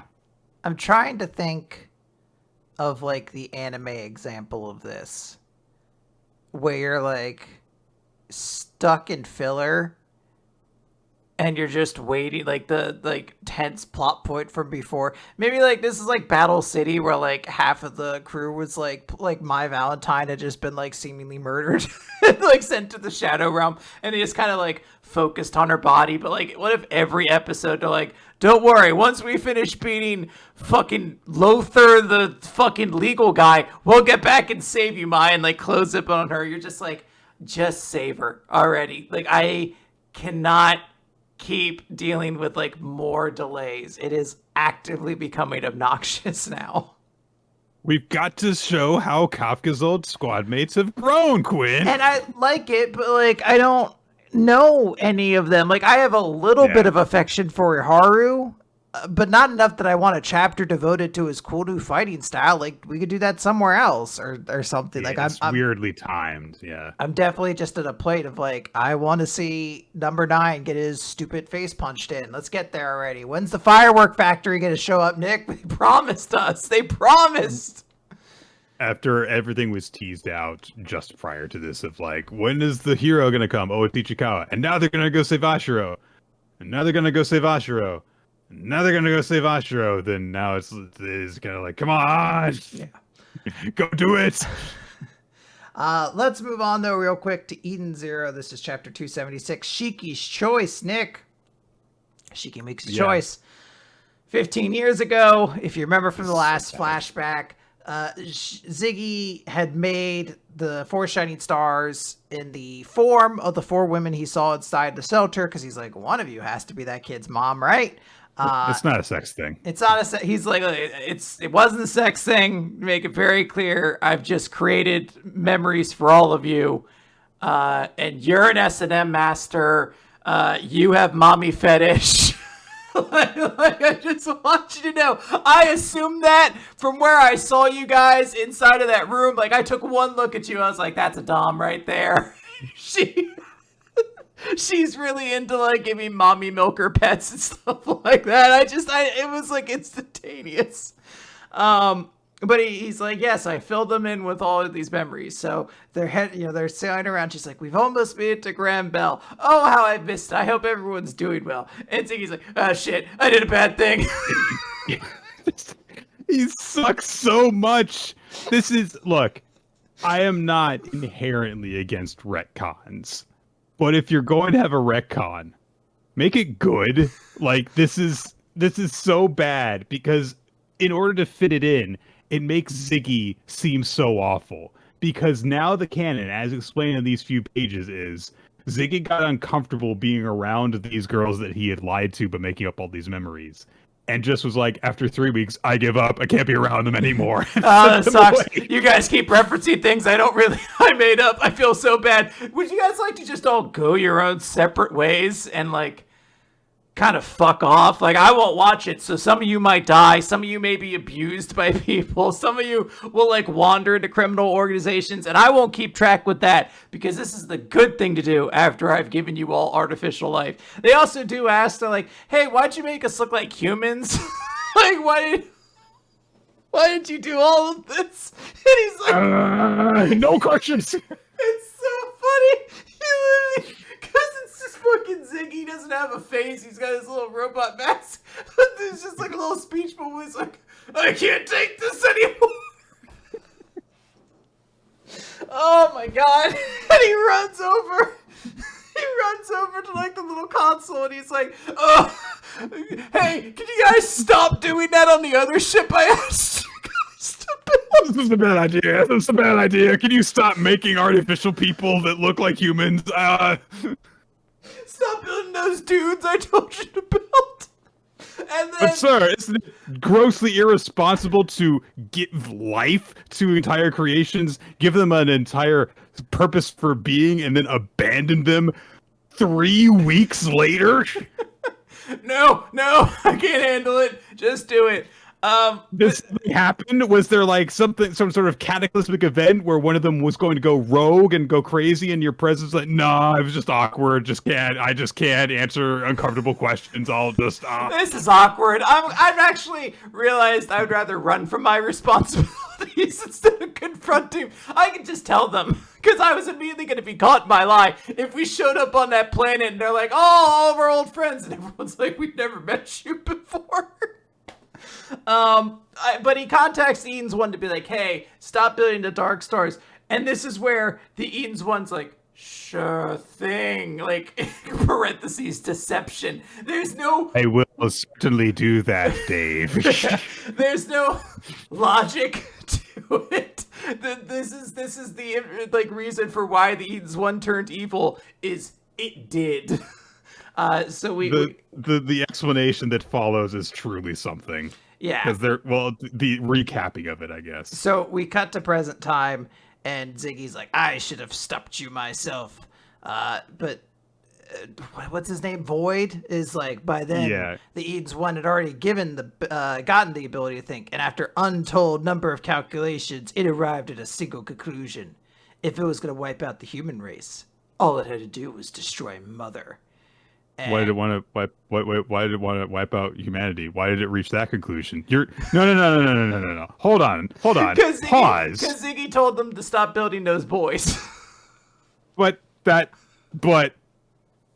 So it was like, fuck you, Dad? Like, what was... But it did. But it also kind of still kept the memories of them. But it still made them evil. But it was cool with some of them dying, so it built stronger versions of them. I'm beginning to think that this does not actually apply at all to the original timeline that we followed in Eden Zero. Because the idea has been that, no, this was the backstory all the way through. But it really doesn't make sense when you consider that in order for this to have happened, Ziggy would have had to abandon the Dark Stars and then go back to them.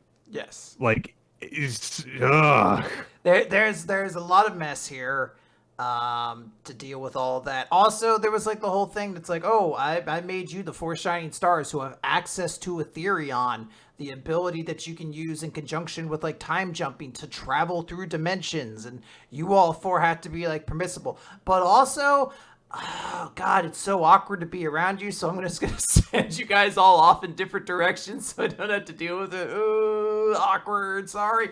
He's just sitting there the entire time they're talking, doing awkward turtle, trying to slowly sink out of the scene. Master Ziggy, what are you doing? I gotta go stop. What are you guys writing a book? Let's get out of here. Go away. Anyway, Ziggy's like, no, Shiki will save Mother. And then Void is like, do you really think Shiki can save Mother? It's very, very stupid. Anyway, we get, like, the 5th fucking time in this series, Mother reiterates the decision point here. You either pick to save me, and all of the people who have died in the other worlds will die here, including yourself and your friends, or you save all of your friends, but I will die, and humanity will eventually run out of ether and be destroyed. What do you choose? And Rebecca's like, this is bullshit. He was a baby. Like, you can't, like, he didn't sign up for this. But Shiki steps in and is like, no, let her cook. Mom, are you sure you want to let me choose? She's like, yep. Mother, mommy. Mommy, are you sure you want to let me choose? She's like, I don't like this anymore. Actually, the cat gets to choose. And he just says, all right, I'm going to make my choice. She's like, the consequences can't be changed. We'll make our own future. And I'm not going to make anybody kill my friends. So you'll have to disappear, Mother. And Mother smiles. Rebecca also just smiles and is like, you had the choice to be a hero or a demon king. And I see you chose to be the demon king. I have no idea what the fuck that... Like, I know Shiki's title has always been the demon king. I don't know what it means in that context. I guess it's because on the surface he made a very selfish choice, but no one in this scene has any, like, weight to it. Because, like, nobody's like, oh my god, you've just doomed everybody, potentially. I know there's going to be some fucking backhanded thing where, like, before Mother completely disappears, he's going to be like, hey, are you my friend? If you're my friend, you can't, I said all my friends get to live, so you're my friend, you got to live. Some bullshit's going to fucking happen, or he's going to run over to another plane. He's like, let's overdrive it. It's mom, everybody's okay now. God, yeah. I mean, there is a scene that follows after that where Void's like, oh, Mother is disappearing. I've won. Yeah, there's a lot, but we have so many series to talk about. That's just Eden Zero. Yeah. It's dumb. Nobody should be surprised by that, though. Yeah, the implication is Shiki has made the wrong choice. Honestly, though, Mother forced him to make a choice, and then was really judgy when he did make a choice. So she seems like an absolute asshole. Fuck her. So yeah. Take that, Space Mom. New series in Weekly Shonen Jump, Dear Anemone. So this is a creepy horror manga. It's horror survival manga. Chapter 1, Paradise, featuring a protagonist person and a weird flower person looming over them. So we start the chapter off in a flashback where a guy on some sort of expedition team gets attacked by a weird monster that has a mouth with very human teeth very deep inside of it. And he gets killed. 1 year later, the Pacific Ocean. So we get introduced to our main character, whose name is Gaku. And he, is on a boat headed to the Galapagos Islands, just west of Ecuador in South America. And the Galapagos Islands are known for being where frickin' Darwin developed like his theory of evolution, because this is a very isolated island. So all of the creatures that now live there are the product of like a very isolated form of evolution.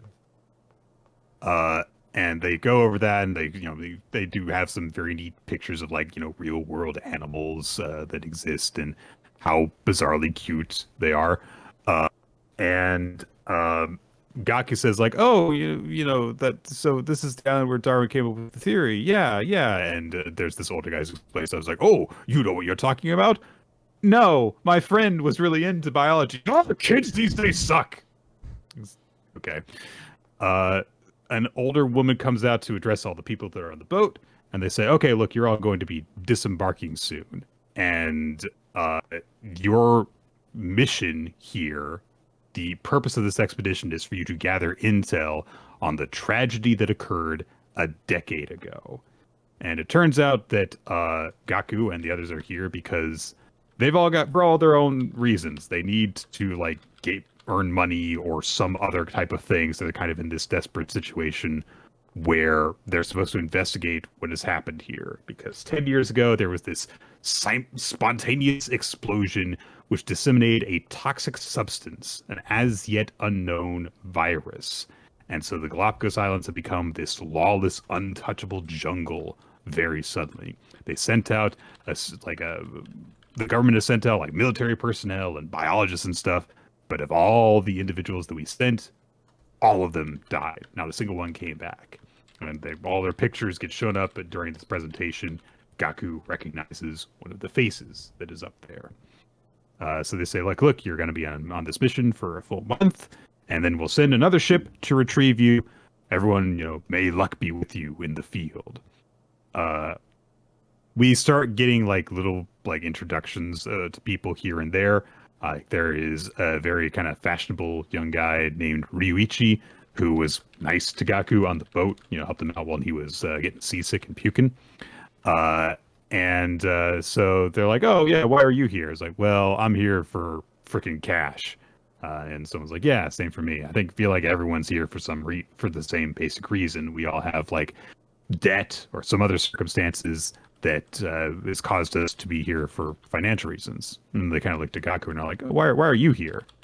And they're like, yeah, you don't look like you've like got a lot of debt because, you're young and your eyes aren't full of dread and despair yet, even though he's a very sad-looking guy. But he starts to explain himself. He just says, oh, I came here to change. But suddenly a human comes staggering out of the jungle right behind him. And one of them raises their guns, but Ryuichi is like, whoa, hold on. Yeah, I recognize this guy. He's one of the missing people. So he starts to approach them. And he's like, yeah. What are you? What's going on here? Why are you like acting all weird and stuff? And he goes over to him and is like, you made this guy freak out because of the way you appeared. What's going on? And of course, the guy's face morphs into like a chameleon-like head, and he sticks his tongue out, grabs Ryuichi's head, and rips it off and eats it. And he said, there we go. See ya, loser. So glad I learned Ryuichi's name. He's dead now. Yeah, he's gone forever. I assume. We haven't established that people can survive having their heads torn off in this world. That might be a thing in this universe, So, yeah. So we get like, ominous narration that says this island that was once called Paradise is the laboratory of evolution. Everyone freaks out. Then someone starts calling out from the jungle saying like, oh my God, is anybody here? Hurry, he'll eat you, run. And so one of the other members of the team rushes into the jungle, but instead of coming across someone, he comes across the weird thing that ate the guy in the flashback before. It's like a bird-like creature that has human teeth within its beak, which is not scary looking at all. He tries to shoot it. It's freaking bulletproof, and it rips apart his gun and throws it away. Gaku realized, like, I have seen this kind of thing before. It's like when someone steps on a flower for no reason other than just because. It's when the strong trample the weak. And he remembers being beaten up when he was in like, junior high or something like that. And a fluffy-headed kid protecting him. The same fluffy-headed kid who would grow up to apparently be one of the biologists on the previous expedition that he recognized. And so after, helping him and stuff, it turns out that Yoshio, this kid, was really big into animals and stuff. And he's like, oh yeah, I was in like the National Biolympics and stuff. I wanted to go on an expedition. I want to go to this island, discover all sorts of stuff. And Gaku is like really hard on himself, saying like, oh, I'm just a coward. You're great. You've got this dream you want to accomplish. You're brave and you protected me, and I'm just weak and I can't change. But Yoshio said, hey, do you know why flowers are pretty? It's like, what are you talking about flowers for? It's like, okay, here's what I think. No matter how many times the flowers are stepped on, they're strong and they're persistent. They're beautiful because they're proud to bloom in their bright colors despite everything. For all the times you were stepped on, you know how others in your shoes have felt. You understand the fear they feel. And people like that are bound to grow stronger. You can change. Gaku looks over and sees like a flower. And he's kind of reminded of this in the present while everyone's panicking and running away from monsters and stuff. And he thinks to himself, I remember why I came here in the first place. And he takes action and runs after the guy that is in danger to try and help, even though he can't really do anything. and we get more of like the ethos of the series, which is according to the biologist Charles Darwin, the one that is most adaptable to change. The one is the strongest. Is what survives. It's not the strongest. The most intelligent is the most adaptable to change. And Gaku picks up the shattered remains of the gun, and he's going to change, and he's going to protect this guy from this weird bird thing. He uses the gun as a club and gets caught around the neck and starts getting choked to death immediately. I was like, damn, quick series, but I applaud it. Everyone dies in the first chapter, the end. I honestly would not have been shocked the way things were going if it was just like, so this guy is not the protagonist. Like blood starts coming out of his mouth and his nose and every hole in his head as he's getting the life squeezed out of him by this weird bird thing. But he's still trying desperately to survive. He's, kicking at it and stuff. And it's weird because the bird thing does not seem to just be mimicking human speech. It seems to understand it because he's like, stop it. Stop kicking me. Yeah, stop it, jerk. Hey. And Gaku's like, I've got to kill my weak self and be strong like you, Yoshio. I need to change by saving you. And something happens because Gaku's blood falls on the flower under him. And just as he goes limp, it's like pouring over it. And we cut to the ship that is off the shore of this island. And someone says to the other woman, like, oh, you mean there's sacrifices? I prefer to not use such a barbaric term, but and she says, we handpicked them all for this. You can't dismiss their potential. That island is both paradise and hell, because evolution is always so cruel yet so beautiful, as it surpasses human imagination. And as she's saying this, the flower that Gaku is bleeding on grows an eye, and then grows up from the ground in a mass of tendrils that start to take a humanoid shape, and the bird thing goes, wah, and then its head gets squeezed apart and its eyes pop out.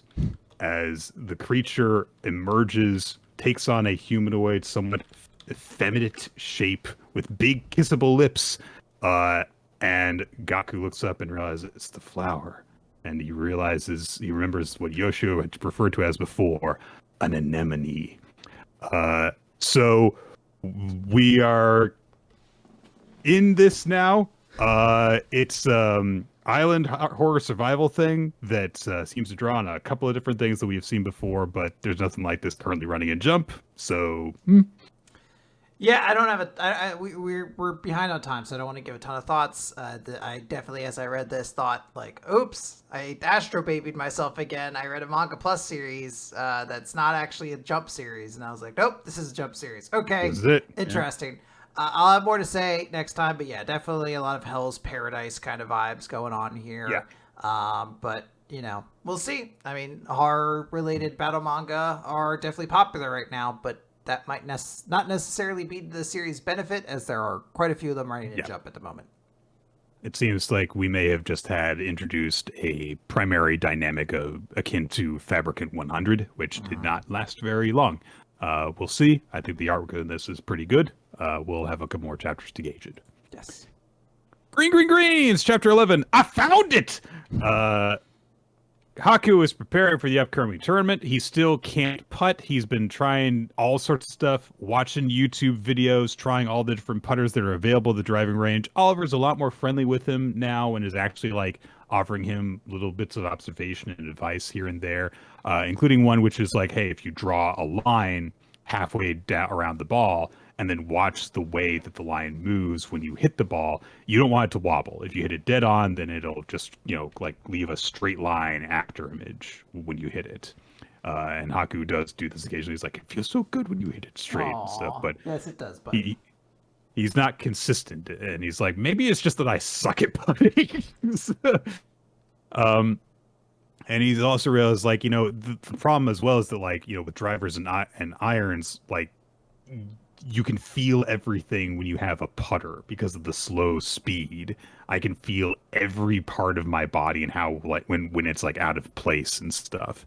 And he knows that he's been told a lot constantly, like, it's just something I need to learn on myself and everything. but he's, getting kind of frustrated as he's going about it. He also has just a conversation with Oliver as he's practicing about like, yeah, I understand you want to get like a birdie, and if you can't putt, you can't do that. But Haku's like, look, Oga's wag on to golf. I think she's gonna be going abroad soon. Before that, I want to show her how much I've grown in this sport because he respects her and stuff. And he's like, yeah. And Oliver says, if you did get a birdie on your first tournament, that would be quite an accomplishment. But just imagine, like, look, if you have a par 4 hole, you have to get a ball 400 yards from the tee onto the green and then into a 4.25-inch diameter hole in 3 shots. Wow, when you put it like that, it sounds really hard. He's like, "Ooh, wait, is that what the sport's about? Ooh, never mind. Actually, can I buy back all my manga and video games? This sounds really hard again." Haku continues to practice, but he takes a little break. Like Oliver tells him, like, "Hey, for your first course, you should like try and take it easy." But Oliver goes and he goes to see Oga, who is also practicing, and he immediately is just really judged. Like, your follow through is too short, your balance is off, you're lifting your head slightly.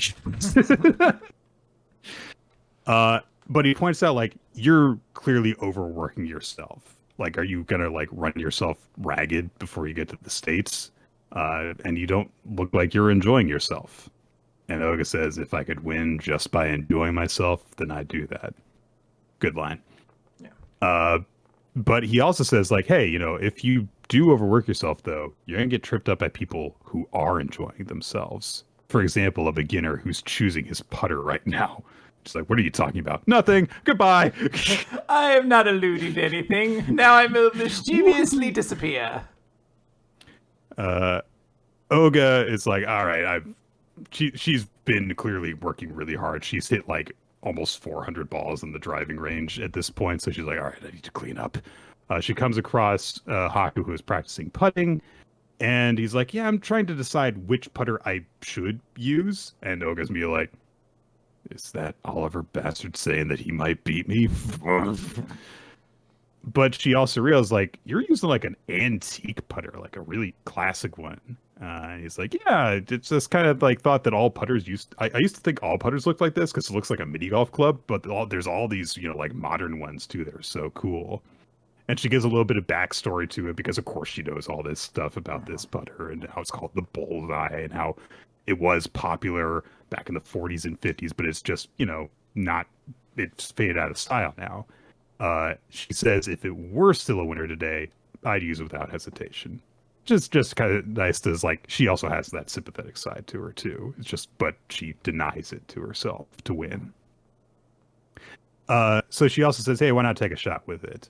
And as Haku's looking at it, he realizes, like, oh, hey, this putter is different from the others. It's totally flat. It doesn't have like a backing surface. And she says, yeah, that's kind of a special feature of it, is that it's dual faced, depending on the model. So Haku just has this epiphany, and he switches the club from one side of the ball to the other. And as he hits it, there is just this drop of water like going off as everything like harmoniously comes into effect, and he goes right into the hole, putting left-handed. And Oga's like, "What, you hit it from the left?" And yeah, Kaku says, like, yeah, the way the ranges are designed, you have to hit from the right. And the first club that I got handed was meant to be used on your right side too. And I just kind of figured that's how it was supposed to go. Until when I found out about all the left-handed stalls that do exist, I was just used to driving right-handed. But yeah, I'm a lefty. Nick has like a quiet moment of terror in his head of a sports manga where is a major character point of, actually, I'm left-handed. I am left-handed. Oh, fuck you, Etchison. Yeah. But this was done in a very cool way. I love the visual with the water droplet going off as he just has this revelation. It's like everything falls into place. And I've just been fucking doing it wrong because the world doesn't cater to left-handed people enough. Yeah. So, There cool. is absolutely like a great vibe there where like you do something, like you hit it in exactly the right way, or you accomplish some physical task with exactly the right form, and you're like, oh, that felt really good. I love that being showcased here with the water. Very, very cool touch. Tournament coming up. Excited to see what'll happen. Absolutely. New Exorcist, Chapter 38. I won't let you go! We have to have this fight stretched out as long as possible. Gakuro gets the killing blow. No, he doesn't. The thing literally tears its own arm off in order to wield the weapon in the other hand. It goes, I've got you now! And arms come out everywhere to grab at Gakuro and stuff. Oh no, they ripped his arm off. It doesn't matter. Dismemberment has no consequences in this story. He's got energy that's helping him, I guess. He looks at Shitatsu and she's all panicky and stuff like that, and he thinks to himself, don't look at me that way. It's like you're telling me I haven't grown one bit. And we get a flashback to when they were kids, just after their father had died. They were told the truth of what had happened, as in the existence of spirits and stuff, and they were offered the chance to, join the Exorcist and all that stuff. And Shitotsu was like, yeah, let's go with those people. And Gakuro's like, no, it's scary and we'll die. And Shitatsu's like, well, come on, come with me. And Gakuro's like, I won't let you go. If we do, we'll know the truth and get stronger. But then what?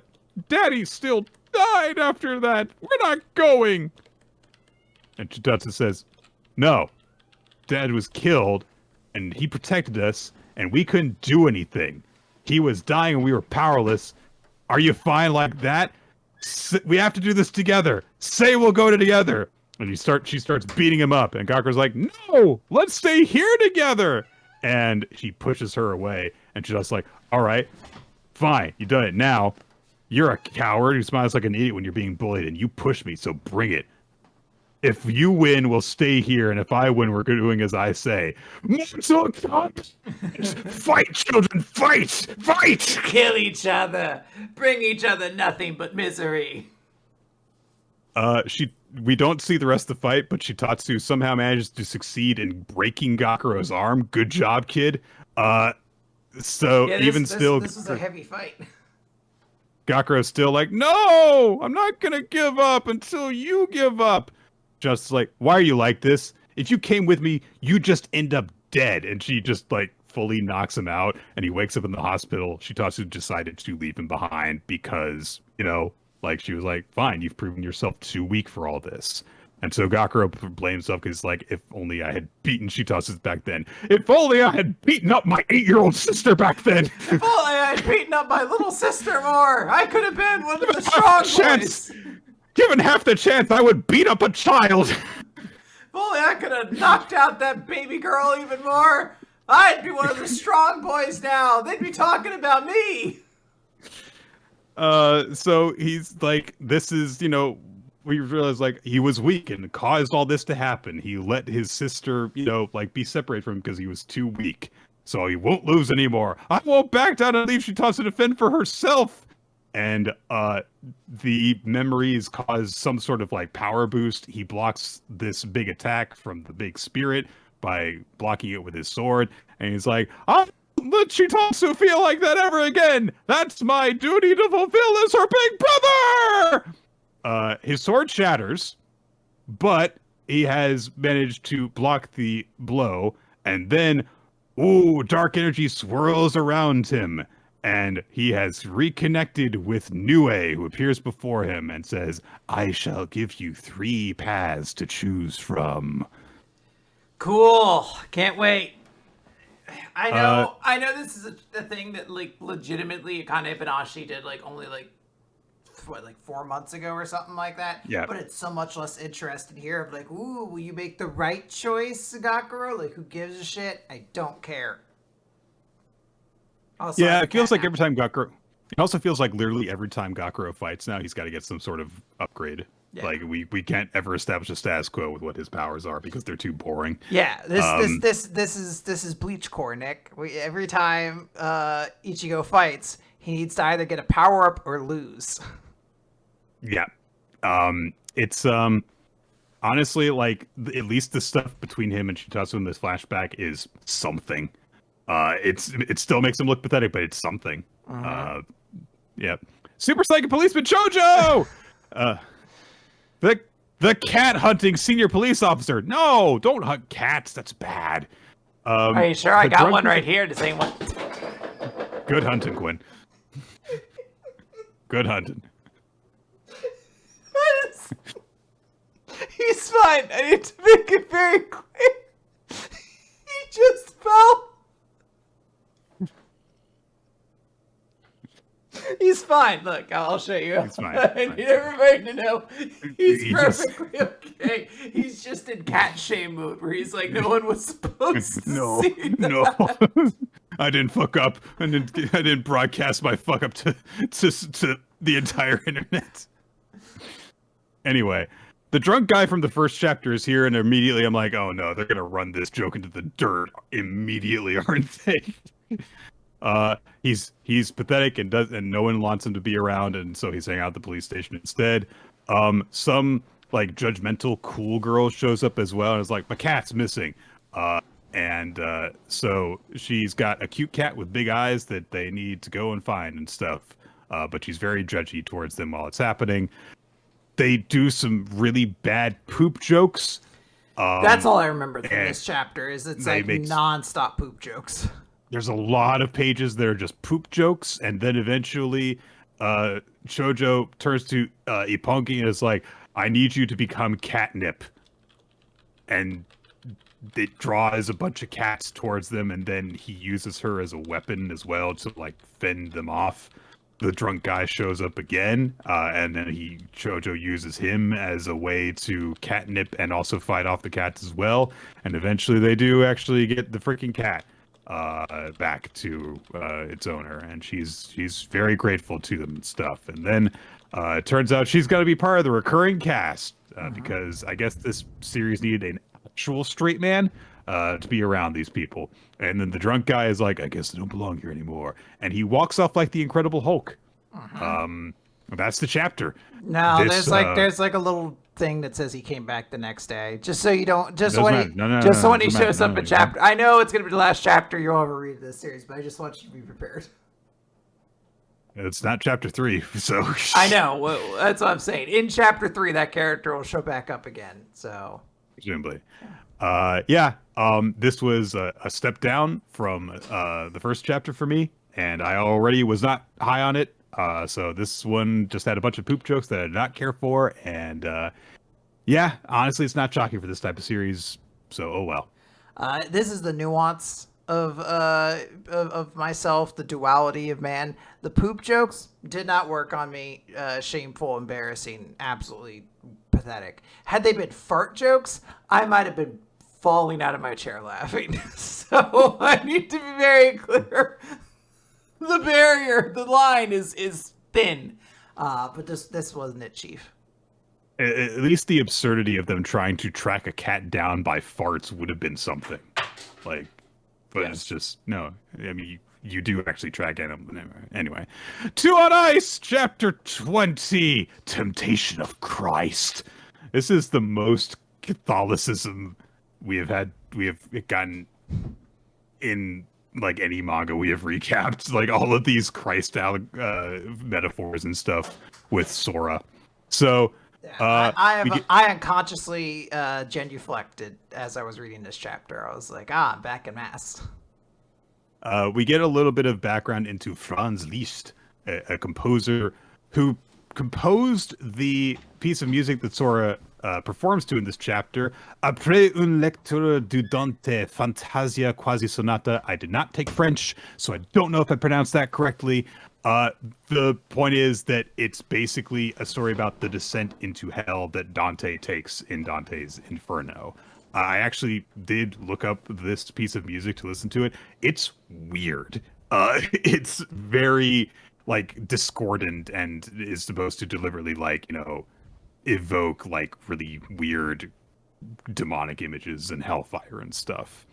And Sora's performing to it, and like his first jump is just quad axle, quad lutz, quadruple flip, just immediately doing all these perfect, incredibly intense things while everyone's going basically orgasming in the audience because it's so ridiculous. And then we get a visual of him prying open the gates into hell because he's like that. So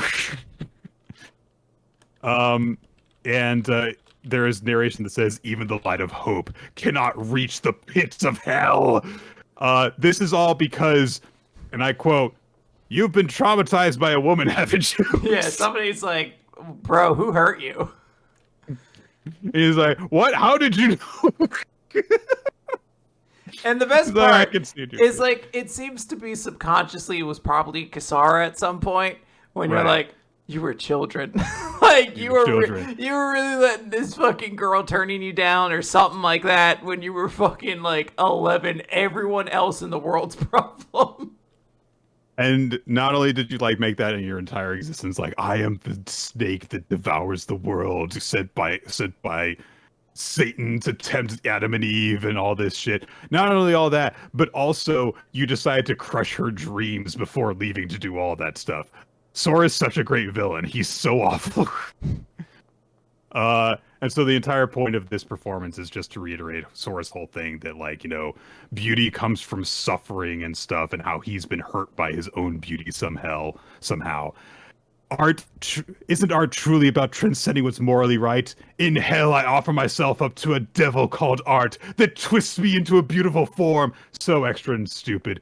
Yeah, so he's doing all this stuff, and Kisara and Hayama are watching it all, and they're like, why would he want to skate pairs? Like, he said that some people choose pairs for unhappy reasons. And Kisara's like, well, he only told me that he'd do it once he was ready. But whatever his reason is, if he tries to intimidate you again, I won't stand for it. Which is cute. It's like, you know, just like, fuck that guy.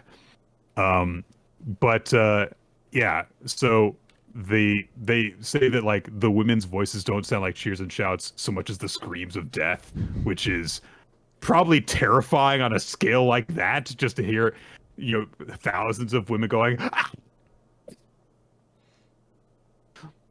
Anywho, they go over like, Jesus Christ, if this guy came into our world, what would happen? And then they say like, so what should we do in order to beat him?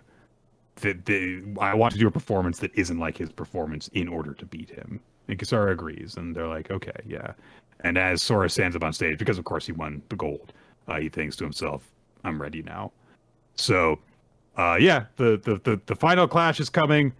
Shocker, I know. But I did appreciate how over the top this chapter was. Yep, good stuff. I like how over the top this character is, and if they pulled back even slightly, I'd be angry. So, you know, keep that up. Elusive Samurai, Nick, it's all about... Oh man, please pull the back on this character. The Elusive Samurai, Chapter 145, Noble Warrior Akie has come back to the battlefield in a very big stupid getup, and it turns out it was a good thing because the weird tower he's on gives him sway that lets him launch weird arrows and stuff. Generals are engaging Toki's forces and all of this stuff. We get to learn more of the eccentricity of one of the generals who's like, where's my old lady? Your wife died 3 years ago. Anyway, Toki's armor does not get penetrated because his armor is too thick again. He just gets a tiny little nick. Insulty guy who has the weird Nanbu, that's his name, the weird dialect, attacks Toki as well, and then turns around to like taunt Tokiyuki because that's his one character trait. Akie's band and court musicians are playing really lively, and Genba's like, oh, wow, this is fun. And he's like, I'm just going to go and join the party, basically. It's like, all right, sure, fine. It's not like there's a battle going on or anything like that. The one guy from Toki's forces that they took capture is like, huh, they make battle look kind of fun. Okay. And then one of the weird triple chin guy that we saw briefly before shows up and is like, I'm gonna go kill Akie. And Shizuku is waiting there with a little like set of banners in front of her and is like, oh, we've prepared a welcome in case someone actually reached our main position. And Sheena comes out and immediately chops his arm off with her leg sword. All right, glad we introduced that character. He's done. So now, yeah, Toki is like, well, I should retreat and restock explosives. That's humans. But he gets hit in the back of his armor by one of Akie's arrows. And then Yuki, the weird battle-hungry guy uses his sword hook thing to strip off a bunch of pieces of Toki's armor. And Akie nails him with an arrow that goes like through his shoulder, and Tokiyuki and Kojiro come in with swords and slash him straight across the face. They very heavily imply he ain't dead, because he straight up falls into the river and washes away, and they're like, no one could have survived that. And he's like, he's probably fine. Akie is like, men like him fall to ruin off the battlefield. It's like, he'll come back and kill you, dude, you dumbass. But yeah, they've won the battle. Hooray. That's the chapter. Yeah. Yeah. So Akane-banashi. Akane-banashi. I don't have much to say. I guess Toki was a fine villain, but I don't really think much about him, and I don't think I ever will again. Yeah. Akane-banashi, like this cute color page, Sure. Kane, and then contrasted with her three friends and all their stuff that they're working on as well. So everything is building up into this performance of Akane's. She is performing Tanuki dice, and she's reached the point where the guy that is, been offered help by the Tanuki wants him to turn into a die. He's like, oh yeah, do it so that, do it so that you've got, like all the proper faces and stuff like that. So he's like, hey, that plum flower crest on the temple to the god Tenjin in the mountains? That's got the same pattern as a 5 does on the die. That's why I like it so much. So I was like, oh, wow, yeah, you've turned into the die, and Akane is mimicking the die and everything. Let's give you a roll. Oh, you got all dizzy and you're gonna puke. Oh, come on, what kind of die doesn't roll? And then she goes into acting like the Tanuki, like, and then the journalist realized, like, wait a minute, like Akane Arakawa is like making faces. That's very unusual for her because she's all about like orthodox performances. And then of course this ties into what she did before when she was a kid, acting out Rakugo, just kind of for the hell of it. And there is a flashback that is outside of even what her friends were mentioning in the fight that she had with Jumbo, where before the promotion test that failed her dad, she just kind of like went into a room and like set up some stuffed animals to perform a Rakugo for them. It's so cute. Yeah. And so she's like doing it, and she's like, oh, that kind of sounds like that, but what if I did it like this instead? Oh, that's great. Yeah, maybe I should teach this instead. No, I'll keep this a secret. But essentially, like, this is just an indication of, like, this is what her natural type performance is rather than what she has learned to do. And so she continues in the Rakugo performance with the guy saying, like, hey, you came here because you said you wanted to repay me, so I make the rules here, so stay in line and know your place. And then she turns off stage and shouts to Asuka, like, who do you think you are, Mr. Futasime with a pompadour? And it's just this very like thrown in thing, but of course, because she was talking about Asuka before, everyone like gets the joke that she just made. And Akane is like thinking to herself, like, yeah, I don't just want to be just any Rakugoka. I want to be an Arakawa Shinichi. I thought about meeting the bar for promotion in the shortest time frame possible, and I'm here where I am now because I've taken it seriously. But that's not all of who I am. From Shu, I learned the fundamentals, to Ha, breaking from tradition. Sometimes you need to be bolder, to be more free. And as she's performing on stage, her little kid form is performing out in the same way, kind of a memory of her. Chojo reflects on, like the challenge that was laid for Akane to do this without, Edo dialect. And so he's like, yeah, I understand that like Zenza is when you're supposed to learn fundamentals, but she's had a big head start learning from Shiguma for a lot of her childhood. So that foundation of hers should be rock solid by now. So forget about that. Take the building blocks you've got and play how you want. The nin that we can glimpse there will enthrall your audience, and that act of play will accentuate your art. Rakugo is about the combination of art and nin. You're not even using half your ability yet. You've finally begun to tap into your potential. And Kaizen takes this all in. Chojo thinks to himself, but there is another foot to drop still. The question is, will you be able to grasp it? Will you come to learn the other effect of nin? Ooh. Yes, Akane, you can shoot lasers now. You have astral projection Rakugo battles with your superiors. But will you be able to learn the other effect of nin? It makes you a detective. You could read minds. This is a fun chapter, though. I love the visuals of Akane as a little kid performing for her freaking stuffed animals, and how that plays into how she's doing things more freely now. It's cute. Yeah, there's definitely a lot of cool things. I love the visual of like she's having fun, and it's like she was a child again. You know, that kind of like passion that exists when you just start getting into something for the first time. That is something like I think about a lot.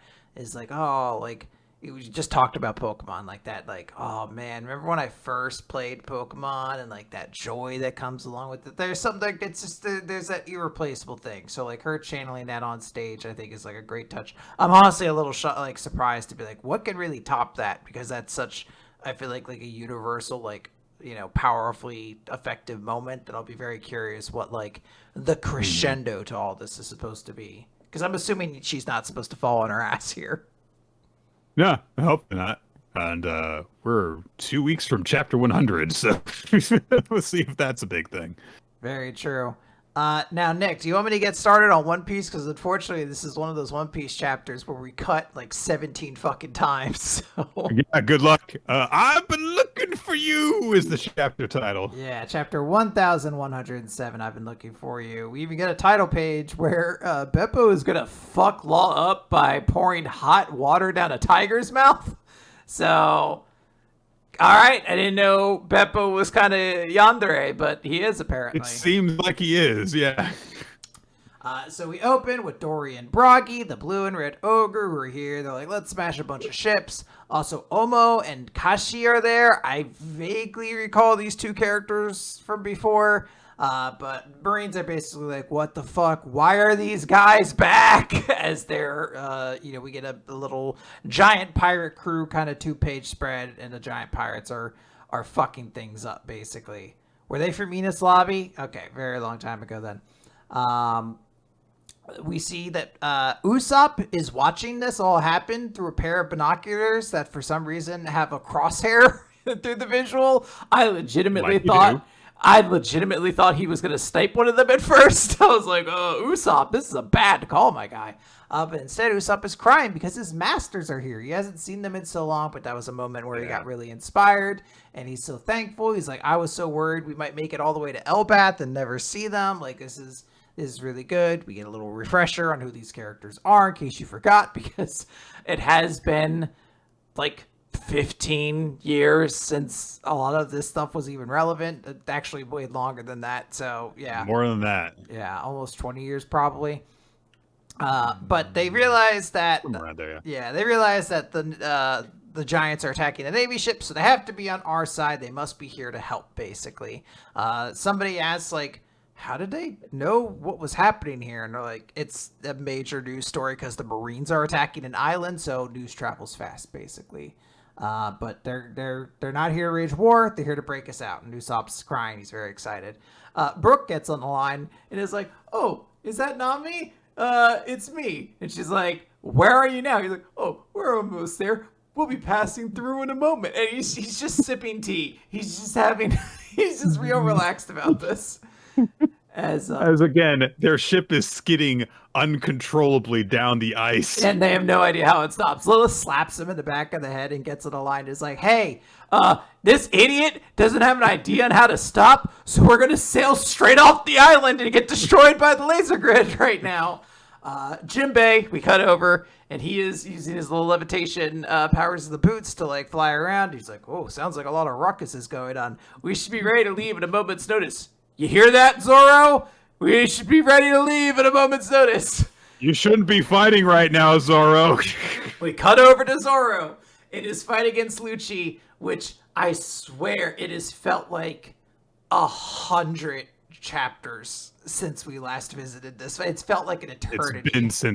It's been since before the flashback that we even checked in on this fight. Yeah. So yeah. It has definitely been quite a bit. Zoro is fighting Lucci. He has a little quip where he's like, oh, hey, can we wrap this up in a hurry? And Lucci's just like, it's something the winner is supposed to say, right? You're kind of dead weight right here. Your friends can't leave without you. So you're just trapping them all here. And as long as you're still alive, they can't go anywhere. So, I kind of feel like you don't really have the position to say that. But Zoro finishes by saying, you say that as though you're the one in control of how long we fight. So maybe Zoro's going to try something to put this fight away quickly. We don't know. Cut over. Pacifistas are blowing up the Navy ships. Red King, Vice Admiral Red King, laments how this has all gone so horribly wrong. Not only that they are being attacked by their own weapons, but then that they must use their own armament to destroy their own weapons because they have to blow up the pacifistas. So, this is dangerous, essentially. Mm-mm. Cut over to the rest of the characters. Bonnie is looking at Luffy, who is in Gear 5 form, dancing in the air, as he's like, hey, why are you crying? And she's like, of course I'm crying. I've been looking for you.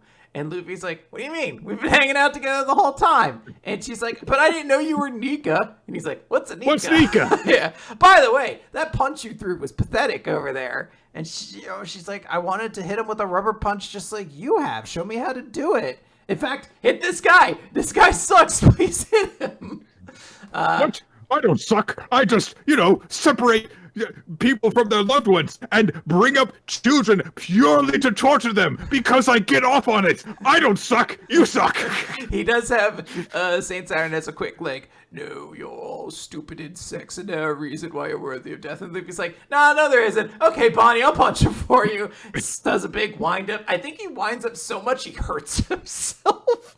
And then he uses Gum Gum, Dawn Gatling, and really just fucking lays into Saint Saturn. Kind of sends him flying. We get to see Bonnie looking at it. And then, notably, the camera also pans over to Kuma, who's kind of unconscious, and Vegapunk, who's dying. But yeah, he is sent flying. Frankie runs over and is like, all right, we got to get out of here. Let's use the hover function on our boots or whatever. So, let's get going. And Vegapunk's like, you should go on ahead. I will die if I move. It is, this isn't I'm going to be walking out of here scenario. And that's when Borsalino shows up and is like, you're going to be dying whether or not you move or not. So get ready to die. Has a big laser beam, ready to fire. Who should show up, Nick? Sanji interferes and completely blocks the kick, or the laser beam. It disappears with like a Pam, although I've heard the Japanese onomatopoeia is more like almost like a pop, like a gunshot going off. Borsalino has a great reaction. Frankie's like, that was a laser beam? Are you kidding me? Sanji just responds, love is stronger than light. And Borsalino's like, if that's true, then physics as we know it is dead. I love that response. That's such a very specific, nerdy way of putting that. Yeah. Very, very amusing. Frankie and all of them are getting out of there, leaving just Luffy and Sanji behind. And Borsalino's like, really kind of put me in a bad spot now. I kind of have to take both of your heads at this point to save any face. Luffy just laughs, and Sanji has a great response. He's like, well, you better start writing up that formal apology now. Yep. Very cool. Cut over. Saint Saturn in the rubble. He has been spattered. Two people show up. Who is it, Nick? It is the Blackbeard Pirates. It was a misdirect to another misdirect to the real answer to everything. The Blackbeard Pirates are here, or at least Katarina Devon and Von Augur are here. Katarina Devon is the one talking. She's just like, ooh, what kind of powers do you have? I have never heard of any of the elder dragons leaving like their lofty perch to come around us, mere mortals. So thanks, this really helped us a lot. And she touches him and then just goes, there, mission complete. We get like a reintroduction to these characters, a reminder in case you don't remember. Von Augur has the warp fruit, and she has the nine-tailed fox fruit. Saint Saturn asks why they are here, and also notes like, Captain Devon, I didn't think that, or Katarina Devon rather, he's like, I didn't expect to see savages from level 9 submitting to another's leash. But Katarina's like, oh no, Teach is special. And Saturn replies, as is his bloodline. And she's like, oh, you were aware of that? So he's like, well, you people are always up to strange business. What are you really after? And Von Augur replies, the world. In as cool and collected a way as possible. He's not even looking at him. He just kind of gives him a little bit of a glance after he says that. And then before Saint Saturn can attack, he teleports the two of them away. So talk about maximizing your minutes. Yeah. That like he has someone else do all the talking and then gets the cool line and teleports them away. Yeah, very cool stuff. These characters showed up for 2 pages, and this is the part I really want to talk about the most. Is like how crazy they make a very strong impact in a very short span of time, and then there's just no faffing about afterwards. They're just gone. Yeah. They do arrive still on Egghead, but just nowhere near what's going on. Katarina is like, hey, why are we still on the island? Could you have warped us further away? And Van Augur's like, I did only just get this devil fruit, so I'm still trading it. But it's very fortuitous that they are still here, because this is how they run into Caribou, the other... Yeah. Jesus. This guy has been a living fucking Chekhov's gun for legitimately the entirety that we've been doing this podcast. Yeah, he first showed up when we started covering, because he started showing up after the time skip. Like, he showed up when everyone reunited, and we started talking about, discussing, One Piece on this show and doing the show, when they were like on their way to Fishman Island. So they shoved him in a barrel and just left him there. So this motherfucker has just been around overhearing things for 15 years or so. Yeah. And he's like, hey, I love you guys. You guys are so cool. Please, I'm just a humble pirate. I've been so inspired to go out to sea by actually Blackbeard. I wanted to be one of Teach's goons, so please, I'm begging you, let me see him in person, which is bad news. As we said, this character has been around for a lot. He has heard a lot of things. He was around for all the stuff with Shirahoshi. God, I know there's like a shit ton of things, but I completely blank for what this character has actually been present for. But he knows a lot of information. So it is very, very bad that he is here and going to give himself up. The crazy stuff is like, what are the Blackbeard pirates doing? This has definitely been a group shrouded in so much mystery. It seems possible that Katarina's power works by touching people and then she can imitate them. We know that's like part of the nine-tailed fox, but like, what does being able to be one of the 9 or one of the 5 elders like do for them? Like, there's a lot of stuff going on that's dangerous potentially. I mean, she could turn into him and I guess command pacifistas and the Seraphim maybe. Like, I don't know. There's just a lot going on and it's very unnerving. But this was one of those One Piece chapters with like 1,000 different scene changes, but it worked out really well. Yeah, and if it goes along at a good pace, despite the fact that it's going between a bunch of stuff quickly, because we're setting up the, hey, it's the climactic stretch where like things are happening, people are running around while stuff blows up and the fights are breaking out. It seems like we have maybe actually settled on like actual fight dynamics that are going to be coming into play here, because of course we've got Zoro paired up against Lucci. It seems like Sanji's stepping up against Borsellino, and Luffy would go up against Saturn, but we'll see if that sticks. Because there's still people getting kicked around and going into other people instead. I wouldn't be shocked if like right now it's supposed to be like a tag team match. It would be I mean, as somebody who likes Sanji, it would be wild if Sanji squares up 1-on-1 against an admiral. That'd be fucking like it's. I think it's supposed to be a big deal. Zoro's going up against one of Luffy's old opponents, and he's eventually just going to school him. But it would be fucking mind blowing if Sanji fights an admiral. Probably won't beat him, but it's still like an insane thing to think about. Yeah. Yeah, and I do like, you know, the play off the between Bonnie and Luffy and how like he doesn't understand why this is meaningful to her. He still doesn't know that shit at all. It means nothing to him. I love the bit of Usopp getting to see the giants and like crying. He's like, "Oh, my masters!" It's, you know, there's just a lot. Every scene was really, really good. Yep, guys, that's gonna do it for weekly manga recap. Quinn, what was your favorite chapter? Me? Who's your MVP? Yeah, My favorite chapter I'm going to give to... I think I'm going to give it to Akane-banashi. I liked Akane-banashi. I really liked her channeling her, like, childhood sort of motivation. I just think that worked really, really well. I don't think any chapter this week was, like, crazy, holy shit, this is incredible. But I do think this was probably the best in, like, a bunch of, like, good chapters. Yeah, I think that you're right. I will agree with that sentiment. It does not feel like you said, anything really stands out head and shoulders, but it's just really cool to see, like, hey, look, here's, you know, Kid Akane when she was first getting into Rakugo, and she's actually drawing on that now. It's satisfying to see that, because there's been all this stuff like, oh, I gotta get this right and stuff, but it's like she's just having fun, and that's nice. And for my MVP, I'm gonna go with Beast, because, like I said, he was legit scary in this. You know, the mere image of him holding Fuko by the face after he's fucked her up. Yeah, we didn't talk. He drags her back to the fight by just grabbing her by the face and holding her, which is maybe the most disrespectful way you can like move somebody's body around.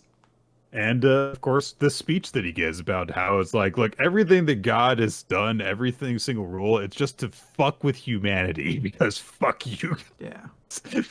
Luck is to fuck over humanity, because then you get reckless. Like, God, so evil. It's very, very cool, and I do like how they incorporated all that into it. I am going to give my character of the week. I think Sanji is like a great answer for it, because I do think that was like a cool moment of him blocking an attack. Mm-hmm. But we kind of noted he did that once already. Like, it wasn't like touched upon, but there was like a 2-page spread where he kind of blocked one of those shots as well. And if I'm honest, I mentioned it, they only show up for 3 pages, but the Blackbeard pirate showing up was like such an impactful thing. So I think I'm going to give it to Von Augur.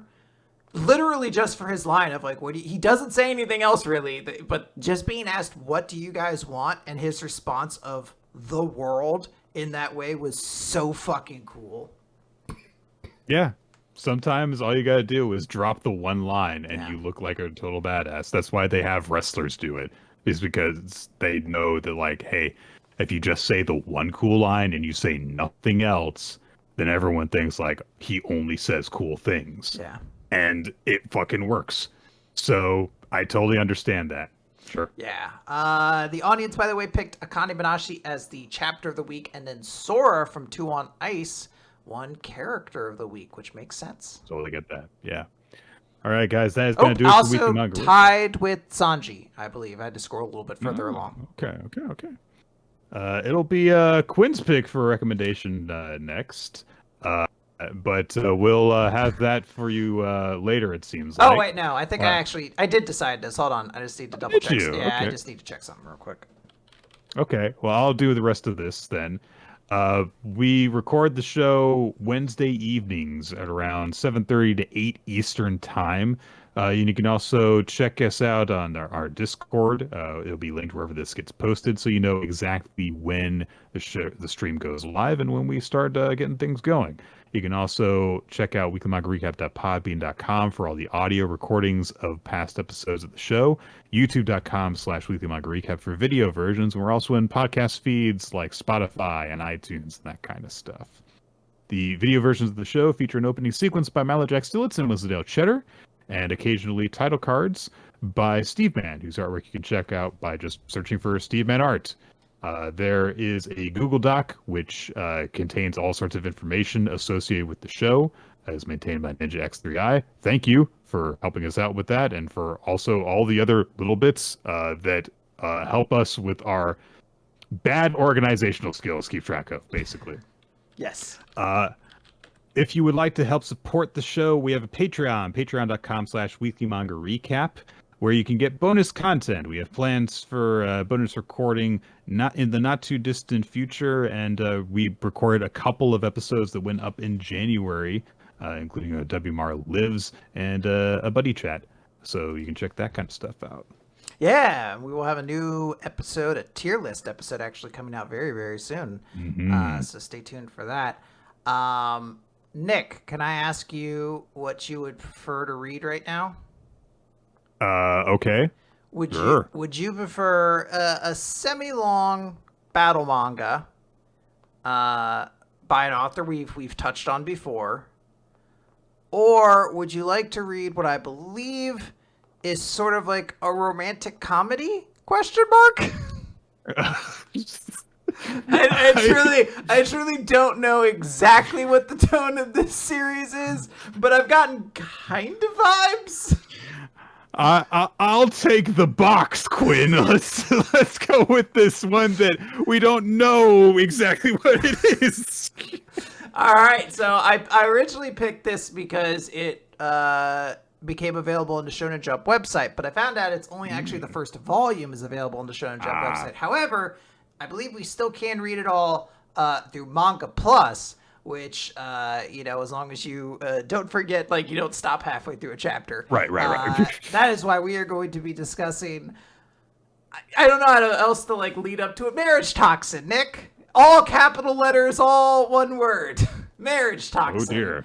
A hitman and a marriage swindler set out on the world's most grueling battle for marriage. Okay. Yep. Well, I don't think I've ever heard this before, so yeah, I guess this will be interesting. That'll be the next recommendation we take, guys. We'll see you all next week. Have a good one as we uncover this mystery. Ooh. Yeah. We'll find out exactly what it's about. And then I'm like, Nick, it was neither romantic nor comedy. This is actually dark body horror. I'm so sorry. He has nothing to say. He's just mad at me. No, don't. I'm not mad at you. Can I get that? Can I get that line clipped and recorded? Then I just play it on a loop to myself at night sometimes. I'm not mad at you currently. Oh no!